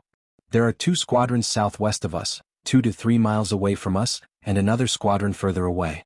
There are 4 undead cavalry scouts coming from those directions. What I want to tell you is that we need to kill 2 of them, and attack one of the squadrons to open up an opening. We also need to go behind the Death Maggot, just as we planned. We have 2 hours to complete all of this. After 2 hours, we will start playing hide-and-seek with the undead army of Madara." Brando raised his sword and pulled the reins to make the horse turn in front of everyone with a mocking expression. "What, are you afraid?" There was a complete silence. At this moment, everyone was stunned. How did this young man know all of this? He could not be speaking without thinking, right? But although Brando surprised everyone every time, most of them knew that he never spoke without thinking.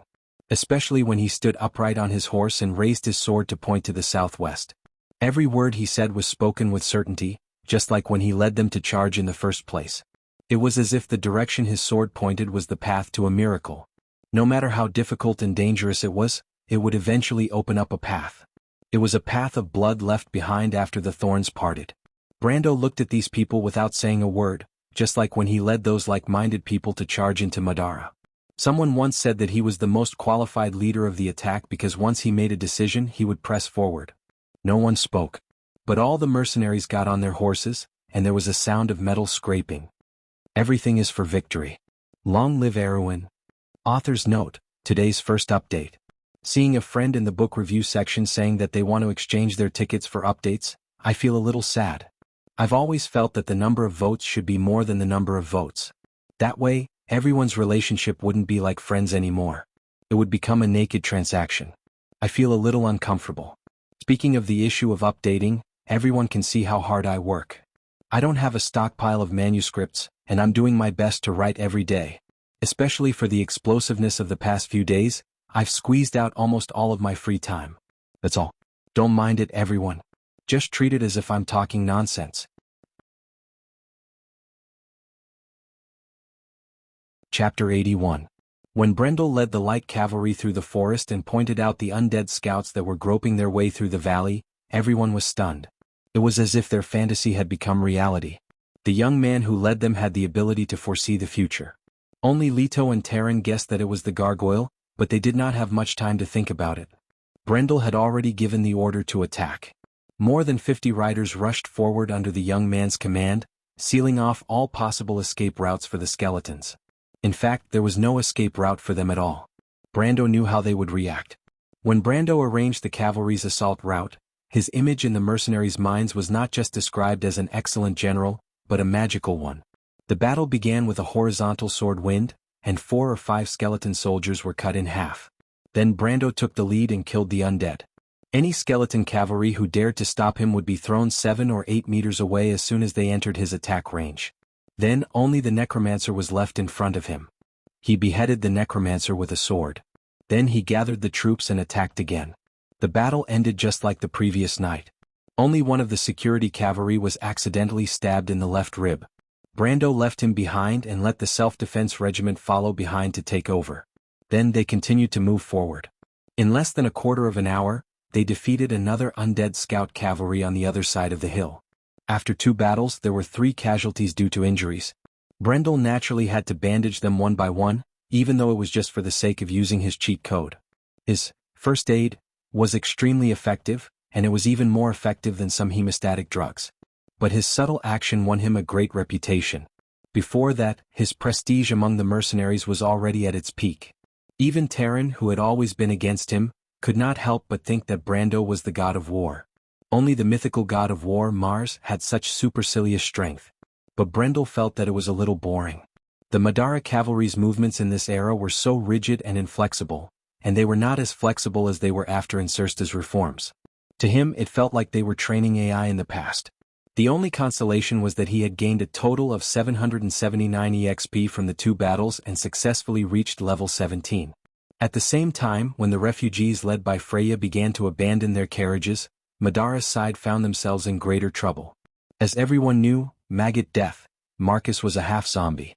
The rotten flesh on his body had to be maintained at all times to prevent it from falling off. However, it didn't matter even if his bones were exposed. After all, the apprentice necromancers under him would regularly replenish his bones. The rotting tendons and skin made the zombies stronger and tougher than the skeleton soldiers. But as a general, Marcus arranged the rotting flesh for aesthetic reasons. However, the news from the front line made him feel a little unusual. Before nightfall, his apprentices had sent out more than 10 ghosts to the south, but only half of them had returned on time. Was it that group of refugees? Or was it a trap? Marcus scratched his broken scalp in confusion, and countless fat white maggots spread out from his forehead. These little things quickly got into his eye sockets and the hollow holes on his cheeks. He chewed for a while. He marked the areas that the ghosts were responsible for on the map. There was a possibility that the group of refugees might be on that line. However, since the other party had the ability to counter his ghosts, it meant that it might not be that simple. He had to let those treacherous apprentices send out a second batch of ghosts and confirm the news. Marcus could roughly guess how long it would take, but before that, he could urge his zombie army to speed up so that Ebden and Weezer could complete the encirclement. There was a saying in Madara: no matter how clever a mouse is, it can never escape from a sealed oil tank. Under the siege of Marcus, Cabias, Ebden, Weezer, Diran, Ladios and Gulab, no matter how cunning this small group of refugees was, they would not be able to escape in the end. When the sun rose the next morning, the south of the Valley of Sharp Stones would be completely covered in the shadow of the Roman Black Rose. Madara would be victorious. Marcus reached out his hand and stroked a ghoul that was obediently squatting beside him like a dog. However, this half-zombie general did not know that while he thought that everything was as it should be, the captain of the undead army in front of Brando was in a dilemma. In fact, about 15 minutes ago, the Black Knight Zasser had confirmed that he had lost contact with his 2 10-man skeleton cavalry squads. He suspected that he had been targeted by an unknown Erewhon army. Therefore, he immediately sent out scouts to contact the 11th squadron that was not far from him. However, no matter whether Zasser sent out ghosts or skeleton cavalry squads, there was no news in the end. Now, the Black Knight had realized that the problem might be a little big.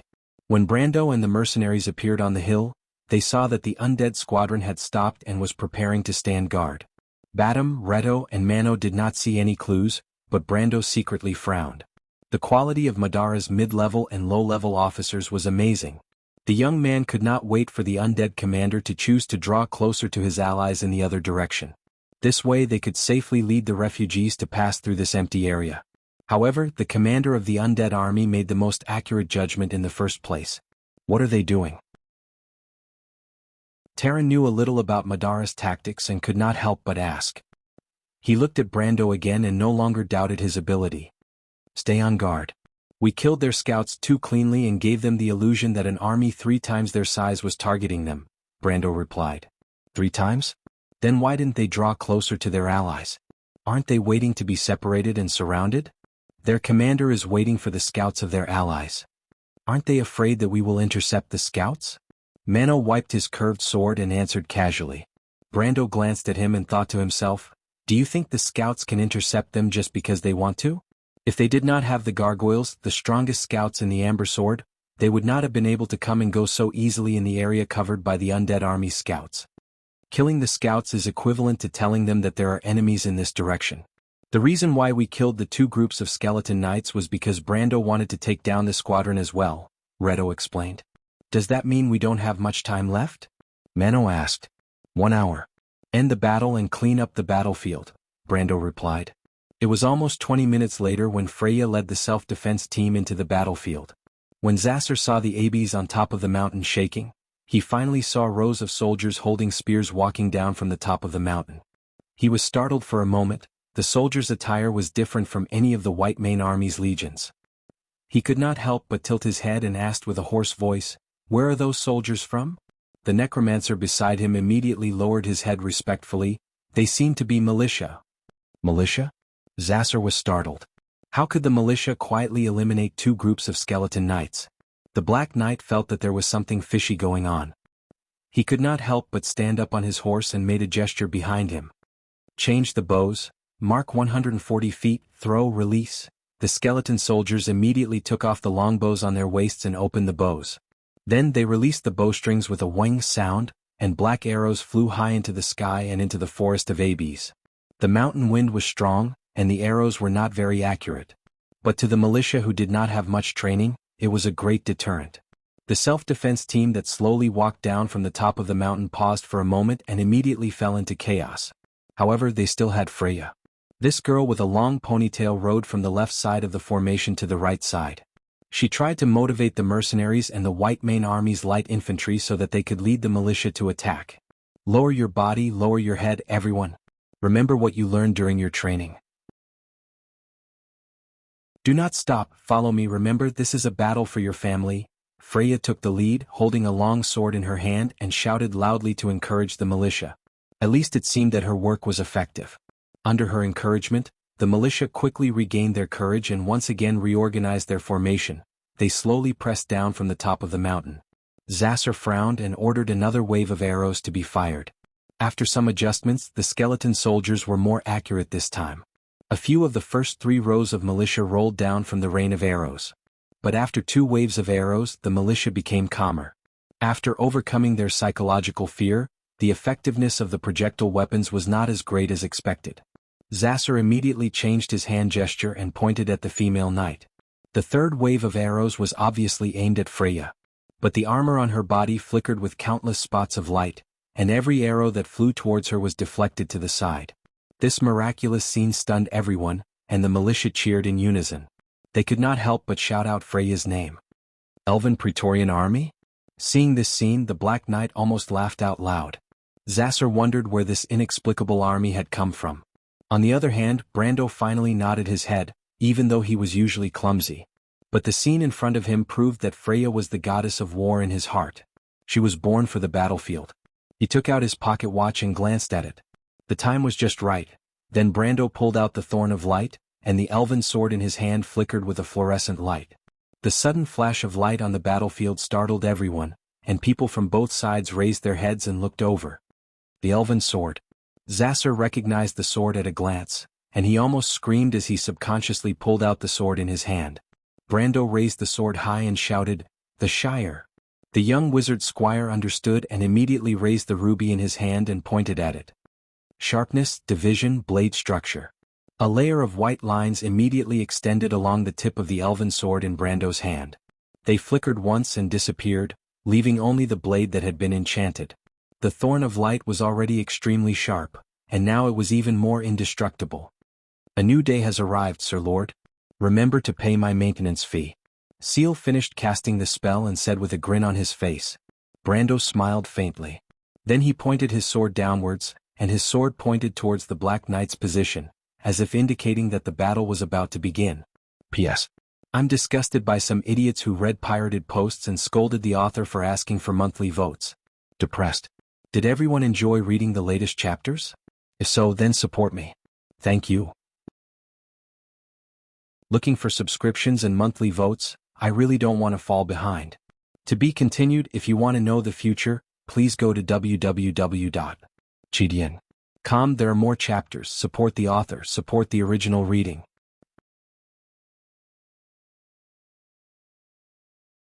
Chapter 82. Brando pulled out the Thorn of Light and pointed the leaf-shaped elven sword at the battlefield. He ordered his knight to prepare to enter the battlefield. They were more than 70 meters away, but they did not charge straight down as expected. The riders tightened their reins and kept their horses at a slow pace. More than 50 riders crossed a small forest and appeared in the vision of the skeleton soldiers from the other side. The Black Knight, Zasser, felt troubled. He could not help but urge his horse to trot forward, waving his black steel sword as he shouted behind the skeletons. Turn, turn. You idiots. Third and fourth row, put down your spears. Quick, maggots. He cursed viciously with a hollow, hoarse voice as he divided the skeleton soldiers into two groups. One group went to meet the self-defense team led by Freya, while the other group went to restrain the human riders that suddenly appeared on the other side. The spears were raised and then put down with a clatter. The first row pointed upwards, while the second row went over the shoulder blades of the first row. A forest of steel was formed. Brendel's expression did not change as he looked at the cold spear tips. He seemed to be used to the tension before a battle, and there was not a trace of fear on his tense face. He was just adjusting his breathing so that it could adapt to the upcoming battle. He looked at the group of skeletons and felt that this scene was no different from the game. They were annihilating a squadron of Madara, and the commander was similar to a wandering elite monster of the same level. In the past, he had gained a lot from this kind of activity.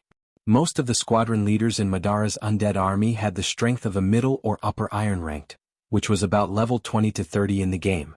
If the settings were not changed, he might see secondary magic equipment of level 20 and above. The elven sword in Brendel's hand was always pointed at Zasser's flank. It was like a restriction, ordering his knights to maintain a slow pace, following a tangential line and slowly turning, getting closer and closer to the side of the skeleton soldiers' formation. His calmness gave Zasser a headache. At first glance, the Black Knight knew that his opponent was a seasoned cavalryman and an experienced cavalry commander. Seasoned cavalrymen worked together with infantry to achieve victory.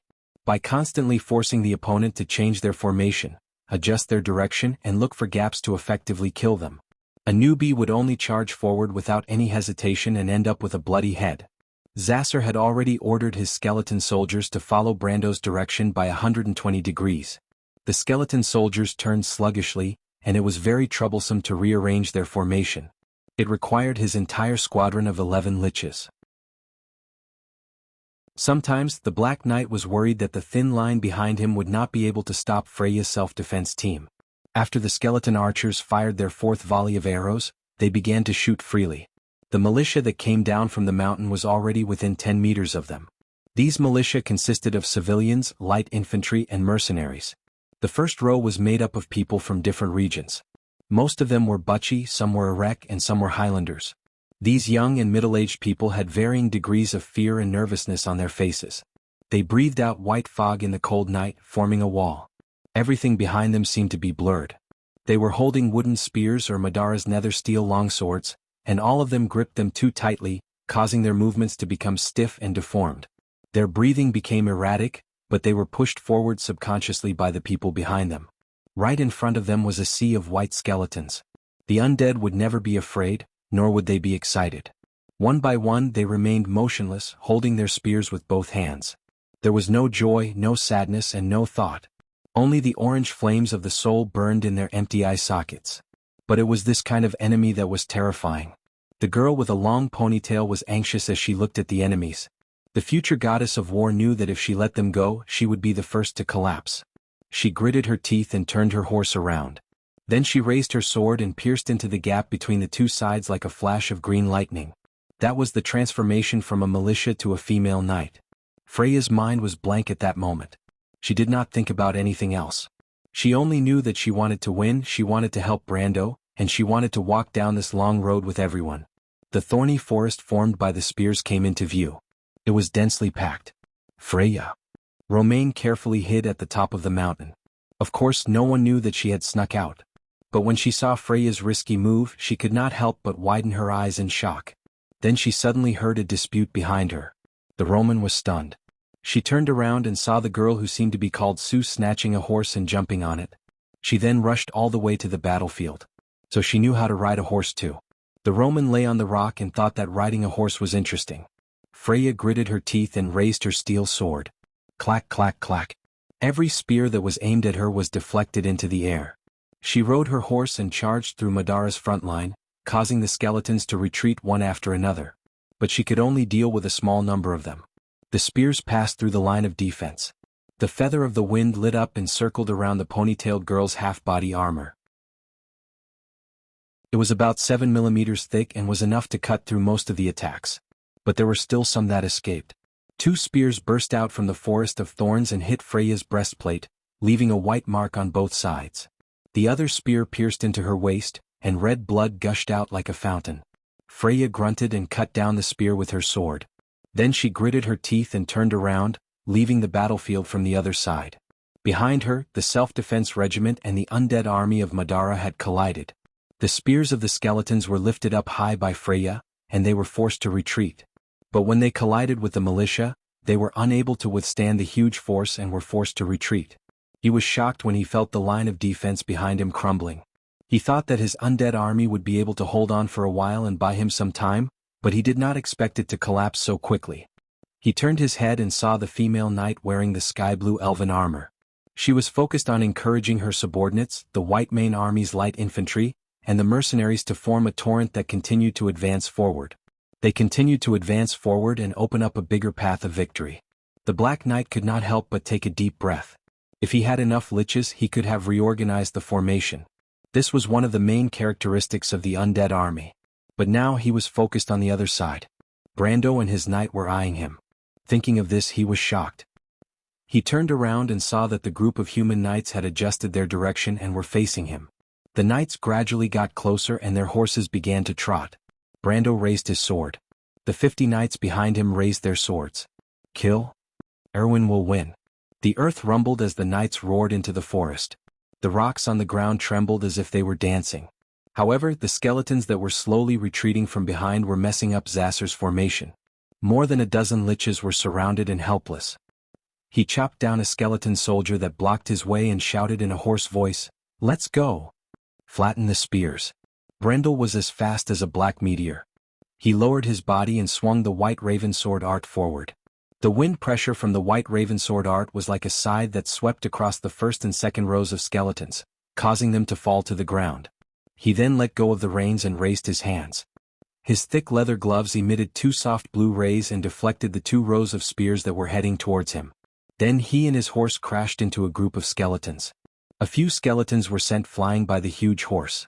It looked like a dangerous scene, but in fact, Brando's dexterity had reached 4.3 ounces, which was several times that of a normal human.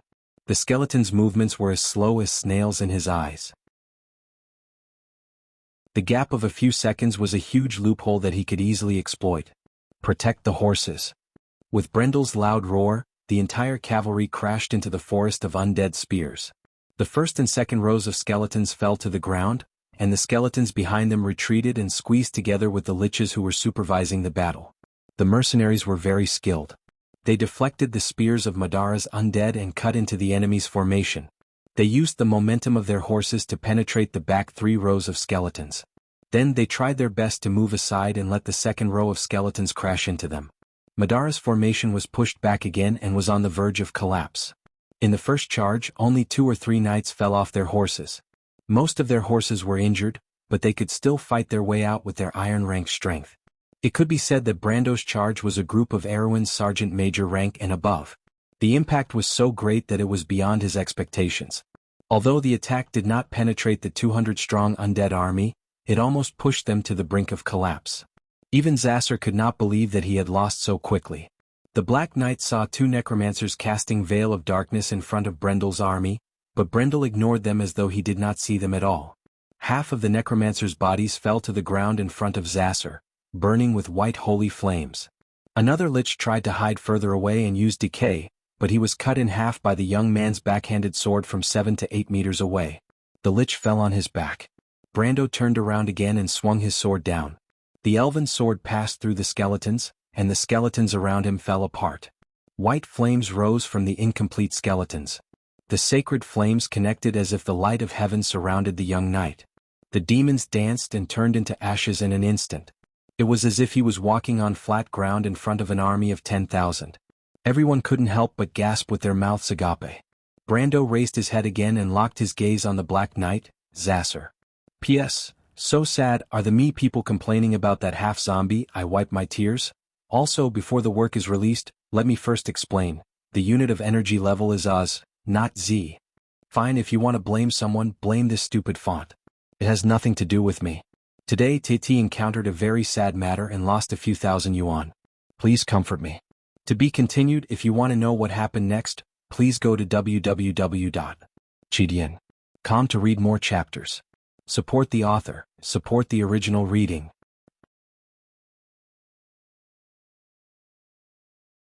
Chapter 83. Even an army of 10,000 could not withstand a single strike. What kind of momentum was this? Not only the Black Knight, but the militia and mercenaries in the distance were also stunned. Was this still a human? Even the legendary Knight of the Templar was not as good as this, right? The humans, who were already in the rhythm of the attack, suddenly cheered in unison. Their morale was greatly boosted, and they almost burst out 3 or 4 times their combat power, pushing the undead back. Seeing this scene, Zasser knew that there was nothing he could do, but the dark and proud blood in his body prevented him from admitting defeat. What kind of army was this? Judging from their attire, they were just a ragtag army. They were not even as good as the militia. They were just a temporary army formed by a group of frightened refugees. However, they had a group of impressive backbone and commanders. Zasser could not help but wonder who they were. Where did they come from? Aween was just a dying kingdom. How could the rising Madara be defeated by such an army in a country that should be buried in the dust of history? Even its own citizens had lost the reason to fight for this land, and Zasser did not think that he should accept defeat from the other side. The Black Knight drew his sword, and the soul fire in his chest could not help but burn fiercely. He immediately turned around and pulled the lich beside him, pointed to the position of Brando, and ordered it to use Soul Pierce to attack the enemy. Then he patted his warhorse's neck and it began to trot. Together with the 3 black warriors, he separated the skeletons in front of him and went to meet the enemy. Zasser believed that even if he risked his life, there was still a chance to kill the enemy in the chaos. He wanted to take back the glory that belonged to him. This was the pride of Madara, the pride of the Dark Nobles. But at the same time, Brando also noticed the situation here. He immediately pointed to the Shire beside him. The young wizard immediately shot a white light from his hand and hit the lich who was casting a spell. But what Charles didn't expect was that after his spell hit the lich's ribs, it actually bounced off and dissipated into thin air. The Shire level was too low. Brando frowned when he saw the resistance effect of the spell. Since Brando was swinging his sword at the skull of a few skeleton soldiers, he was destined to not be able to withdraw his sword in time. However, Brando reacted quickly and raised his left hand. A bright sky-blue triangular formation appeared in his palm. The necromancer's secondary weapon, Spirit Pierce, was already out, while Brendel inserted 3 wind elemental crystals into his elemental pool and displayed the wind elemental card, Energy Loss. The sky-blue card symbolized the power of the wind. The wind was flexible and unpredictable, and the spells were mysterious.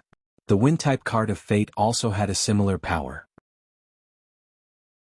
A transparent, jagged spiritual wave shot out from the lich's forehead like a sharp knife. It crossed half of the battlefield in an instant and went straight to Brando and the others. But it immediately stopped in the middle of the battlefield. It was a strange scene. It was as if time had stopped for a moment. Then, like a storm, it refracted back with a sharp whistle. Along the way there was a series of muffled sounds and countless shriveled heads of the undead exploded. Even the headless necromancer swayed on the skeletal warhorse and fell down. magic and martial arts. Those mercenaries who were less knowledgeable were still fine, but Reto, Mano, Batum and Dragon Subduing Tower were so scared that they almost threw away their swords. In their opinion, Brando was a young man who was not even 20 years old and had the strength of a middle-ranked iron rank. He was also an excellent and talented general. He was also very knowledgeable. He was already considered a rare genius. But now they saw that he was also a wizard who could at least fight against a low-ranked lich. Could it be that he was actually a rare reverend? He was not afraid. The undead were destined to not be able to feel the reality of fear. But he was a little shaken. He did not know who the young man was. He held an elven sword, had excellent combat skills and commanded calmly and calmly. How could such a person be unknown in Erewhon? While he was hesitating, two of the black warriors had already passed him and went straight to Brando. But the young man's expression did not change. In the blink of an eye, he blasted away the two-handed sword in the hands of the first black warrior. It was as if the black warrior's strength of 5 ounces was fake. Then he raised his sword high and slashed at the shoulder of the black warrior. The elven sword was like a silver, vertical line from top to bottom. With a loud bang, the black warrior and his horse were smashed to the ground. Brando turned around and punched the great sword of the second black warrior, causing it to fly to the side. Then he clamped his legs on the horse's abdomen, causing it to move forward and grab the hilt of the black warrior's sword. His right hand pierced through the heart of the black warrior and pulled him down from the horse's back. He squinted his eyes and saw the -72 damage that rose above the black warrior's head. He could not help but think that the Thorn of Light's attack on dark creatures was really high. But these numbers projected on his retina made him feel strange. Sometimes, he wondered if someone had installed a microcomputer in his brain when he transmigrated. Of course, that was just a joke. Brando threw away the black warrior that was burning from the inside. He straightened his body and faced the third black warrior. He exchanged a blow with the black warrior and then cut him down from the horse's back. When the black warrior fell from the horse, Brando saw a silver necklace hanging from his sword. He reacted quickly and grabbed it. He was pleasantly surprised to find that it was a necklace that gave +0.3 strength. Actually, Brando felt that it was a little strange. The submagic equipment in the game should be similar to common equipment. Even the captain NPC should have at least one of them. But until now he had only seen the Roman spider ring, swift dagger and this necklace. In fact, the magic equipment in the game were usually differentiated by their rarity. The black iron equipment's rarity was alchemy, also known as submagic equipment. The bronze equipment's rarity was low light, also known as low magic equipment. The brass equipment's rarity was magic. This level was a real magic equipment. For example, Brando's Ring of the Wind Empress and Freya's Ring of Flame, they had a significant characteristic, which was that they had at least one magic power that could be inspired. The silver equipment's rarity was ancient. This level was a rare magic equipment. For example, Brando's Thorn of Light. This type of magic equipment's power could even change the strength of the opponent to a certain extent. It was already considered a treasure. The gold equipment's rarity was fantasy. This level of magic equipment must have been passed down in the ballads of bards or items of fantasy.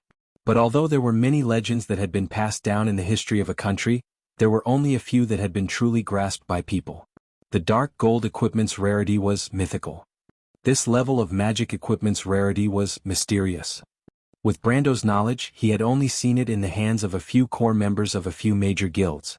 Of course, in the game, an item that was mysterious was often a symbol of status. As for divine artifacts, apart from the Mercury Staff and a few other ancient lost artifacts, most of them were in the hands of the legendary Almighty. They were either the rulers of a country or the gods in the heavens. For example, Saint Tassol's Ring of the Wind Empress, or the Sky Dragon's Holy Lance, Azure. But in fact, in addition to the above abnormal things, glimmer low magic items and alchemy submagic items were still very common in the game. Vaunt was a high magic world, and magic in some rich places was indeed not as mysterious as people imagined it to be. But after coming to this world and battling Madara for so long, he did not see many of them.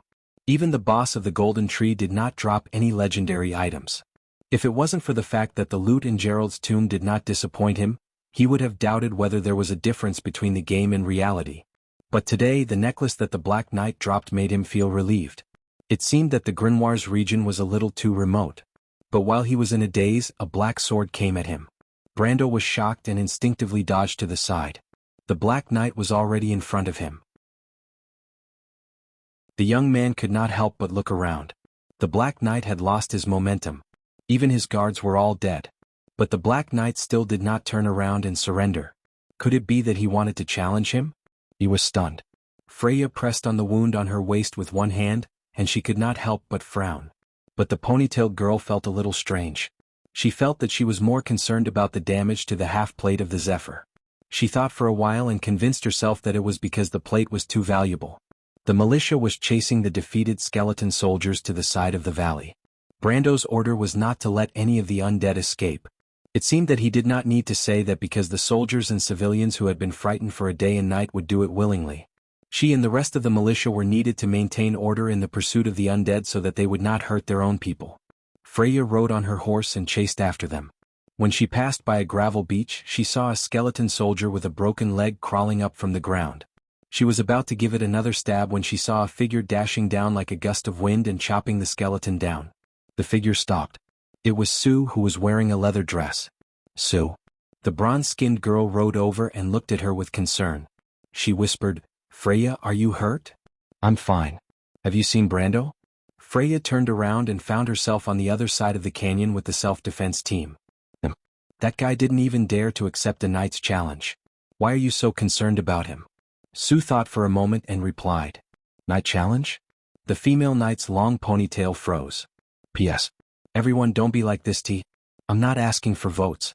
You can still vote actively." Another few hundred votes were thrown out. "It's already a bad day, so please use your tickets to soothe my wounded soul."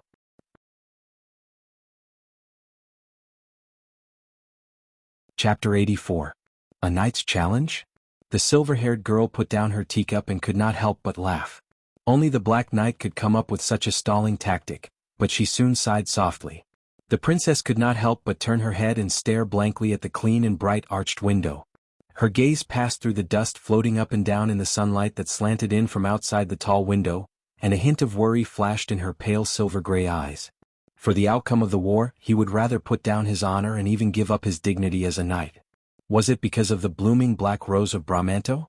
But what could gather the people in a land that had been in chaos for thousands of years? Or was there some unknown changes happening in the kingdom in the darkness? The girl did not expect her accidental guess to become a reality. She turned back and looked at Oberway speechlessly. When the common ancestor of the Erewhon, Sage Eric, led the people to independence from Cruz, it was to resist the endless exploitation of the southern land by the Empire. Our country was founded to stop the arrogance and greed of the Empire's nobles. The princess said softly, "But today the nobles among us have become greedy and arrogant. Have we lost the ambition and the sense of honor to defend justice, so much so that we have lost the ability to gather the people?" "I dare not say that. But although the nobles are rotten, at least the people still believe in the royal family," Oberway replied. The girl nodded and felt a little better. Oberway looked at the girl and saw her thoughts. He continued to answer, "Even the most rotten soil can sprout new shoots. Your Highness, since the late King Anson X, the kingdom trained the militia and formed the guards to plant the seeds. The young man I met could also give up his honor, which means that the younger generation of Erewhon is not much worse than Madara." But neither of them pointed out that Brando was actually a member of the Highland Knights faction and had nothing to do with the royal family. The princess could not help but think about what supported Brando to give up his honor. Wasn't he a knight? How could a knight refuse his opponent's challenge? What the future princess regent did not expect was that Brando was not a knight at all. The Black Knight, Zasser, did not expect this either, so he could only die a humiliating death in the chaos. Brando did not care about him at all. He only took Zasser off his horse when he passed by, and then turned around. The moment they passed each other, Erewhon's rising star and Madara's outstanding younger generation looked into each other's eyes. What Brando saw was the burning soul fire in the Black Knight's eyes, the pursuit of true honor and faith. He knew that one person could never be strong, but when thousands of people gathered together, it would create a terrible force. For thousands of years, Madara, the Black Rose of Bramanto, was just a geographical concept. It was a process that made even the cold undead creatures feel honor and recognition from the bottom of their hearts. Unfortunately, he could not participate, and had no intention of participating in such a period of history. In contrast to Brando, Zasser only saw the cold pragmatism in the young human knight's eyes. Perhaps for the young man who had experienced this period of history, all illusions were no longer suitable. Brando was more willing to believe in his own strength to the nobles and the royal family. Even if he wanted to save Erwin, the Valkyrie and everyone else, he could only rely on himself. Brando knew the future, but he also knew that no one would be willing to believe in this future. Therefore he needed to become stronger and let his wings become fuller little by little so that the world would have to take his opinion seriously. Compared to that, all the other false titles were just floating clouds. The Black Knight actually thought that he could force him to change his mind with a little trick? How naive. Brando looked back. Even on the battlefield, a knight's duel required a notary, a deputy of both sides, a venue and a series of etiquette and ceremonies. As long as he was not half crazy, he would never agree to this ridiculous proposal. Perhaps in the eyes of the people of this era, knight should choose to respect each other. Of course, this was still a society that followed the spirit of classicism. Unfortunately, Brando was not just Brando, half of his soul represented another world. Fair competition? No, modern warfare emphasized unrestricted warfare and asymmetrical warfare. Therefore this created the biggest doubt of the Black Knight before he died. When he saw the mercenaries swarming behind him and stabbing their shining blades into his chest, he died with his eyes wide open. How could he refuse? Was he still a knight? The undead army had been utterly defeated. Brando pulled the reins and let the warhorse trot a few steps to stop. Then he turned the horse around and saw that the others were looking at him strangely. It was no wonder. After all, as a knight in this world, refusing a challenge was indeed a big thing.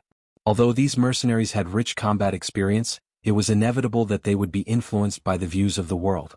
But he raised his sword and said to the others, "You may be wondering why I didn't accept his challenge, but the reason is actually very simple.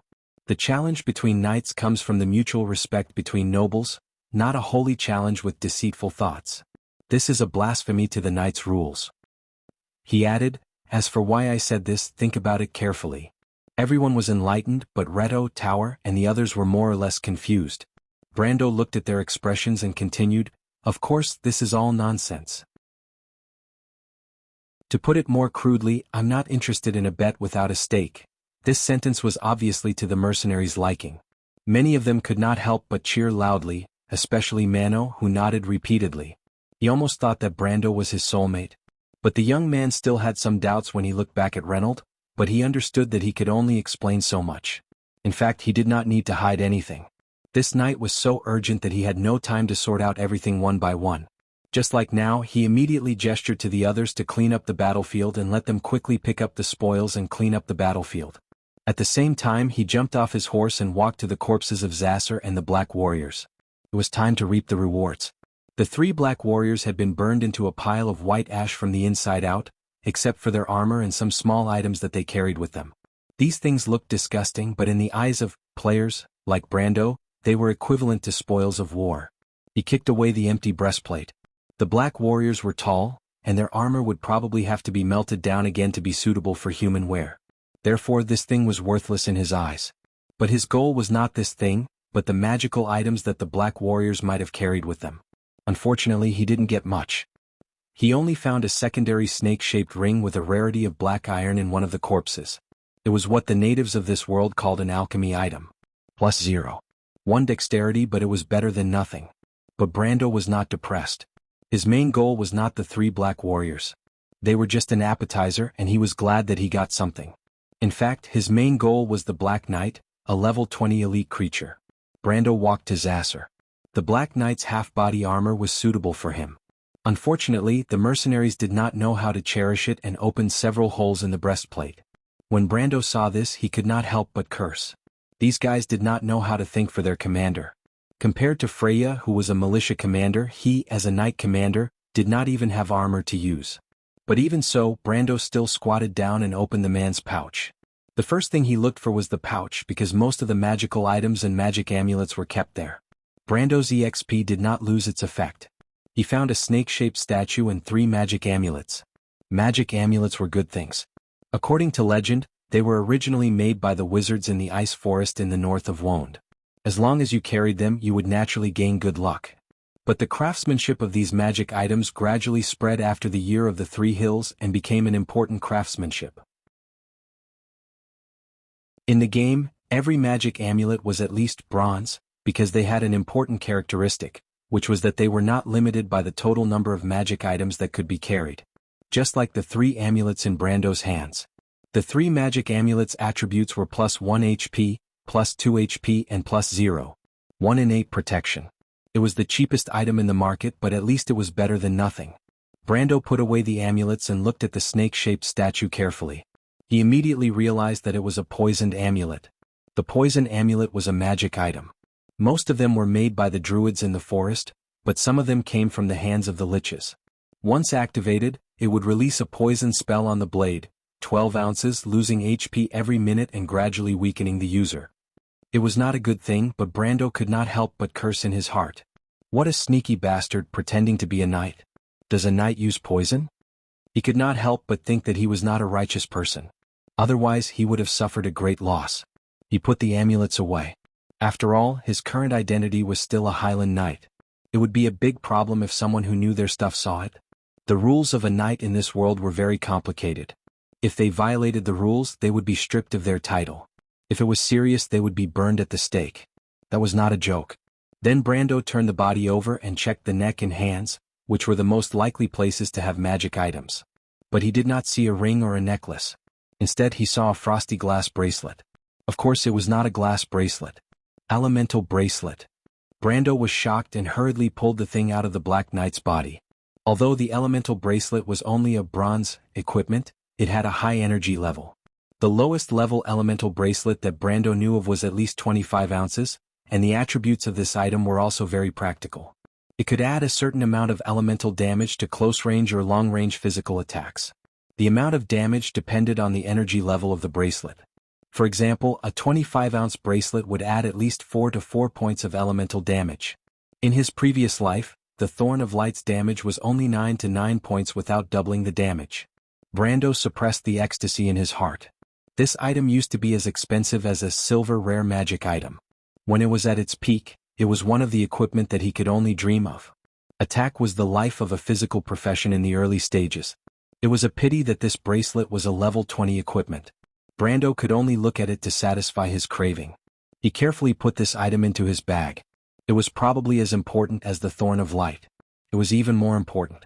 After all, the Thorn of Light was only a temporary longsword. Its sharpness and hardness were not enough to withstand the use of a medium iron swordsman. Brando actually had a replacement for the elven sword in mind, but he had not put it into action yet. However, the elemental bracelet was different. There were 2 slots for the bracelet. Brando thought that it would be difficult to find a better replacement before he reached level 40. And at level 40 he would at least have the strength of an upper silver. After putting away these important spoils of war and making sure that he did not miss anything, Brando sighed and stood up. The rewards from this battle were too great. Other than a total of 770 EXP, the equipment he obtained almost doubled the energy level of his equipment. Especially the elemental bracelet, which was unexpected good news. If he could get the elemental ring and the other bracelet, he would have a full set of pure attack equipment. Brando was even confident that he would be able to find trouble with the young black dragon at Viro's Needle Hill Road before he reached level 30. After all, the map of Chi Dragon was a huge temptation to any player who used to play games. Brando was no exception. He could not help but blow on the edge of the Thorn of Light as if he had already obtained the dragon's treasure. Of course, there was still an insurmountable gap between reality and fantasy. Of course he would not get carried away. Soon, mercenaries came to clean up the corpses beside him. The young man turned around and found that most of the people present had already obtained something. Reto, Mano and the others were also knowledgeable people. Their target was the liches. After all, even 1 or 2 alchemy items could greatly increase one's strength. No one would hate an increase in one's strength. After cleaning up the battlefield, Brando looked at the time. From the beginning of the battle until now, a total of 45 minutes had passed. The gargoyles could only scout in one direction, and Madara's skeleton cavalry could appear at any time, so they had to make the best use of their time. The gargoyles could only scout in one direction, and Madara's skeleton cavalry could appear at any time. The group of refugees had already moved forward under the leadership of a few core members. With the gargoyles clearing the way for them, Brando was not worried that the refugees would encounter any trouble. Now he just wanted to find Freya and bring the others to chase after her. At least until now, his plan had been carried out smoothly. The only thing left was to play hide and seek with Madara. Of course, he also had to wait for the moment when the constellation of the Night King appeared in the sky. Thinking of this, the young man could not help but take out the white deer statue and looked up at the dark sky. Note: some explanations about the equipment's energy level. The total energy level of an individual's magical equipment is determined by the individual's total magic coordination. The calculation formula is basic 20 plus willpower x 10 plus total level x 5. Unit is also in OZ. For example, Brando has a total level of 17 and a willpower of 2. 9. Therefore he can carry equipment equivalent to 134 ounces. Calculation formula: 20 plus 2. 9 by 10 plus 17 by 5. Among the equipment he carries and uses, the Thorn of Light and the Ring of the Wind Empress each cost 20 ounces, the protective gloves cost 5 ounces, the Gargoyle Talisman and the Soul Statue, White Deer, cost 7 ounces, and the necklace and secondary snake ring cost a total of 62 ounces. From the first day of the year, I went home happily for dinner. Then I ate potato chips for the whole night. The power went out on the 3rd of January. On the 4th of January, I lost a few $1,000s in the morning.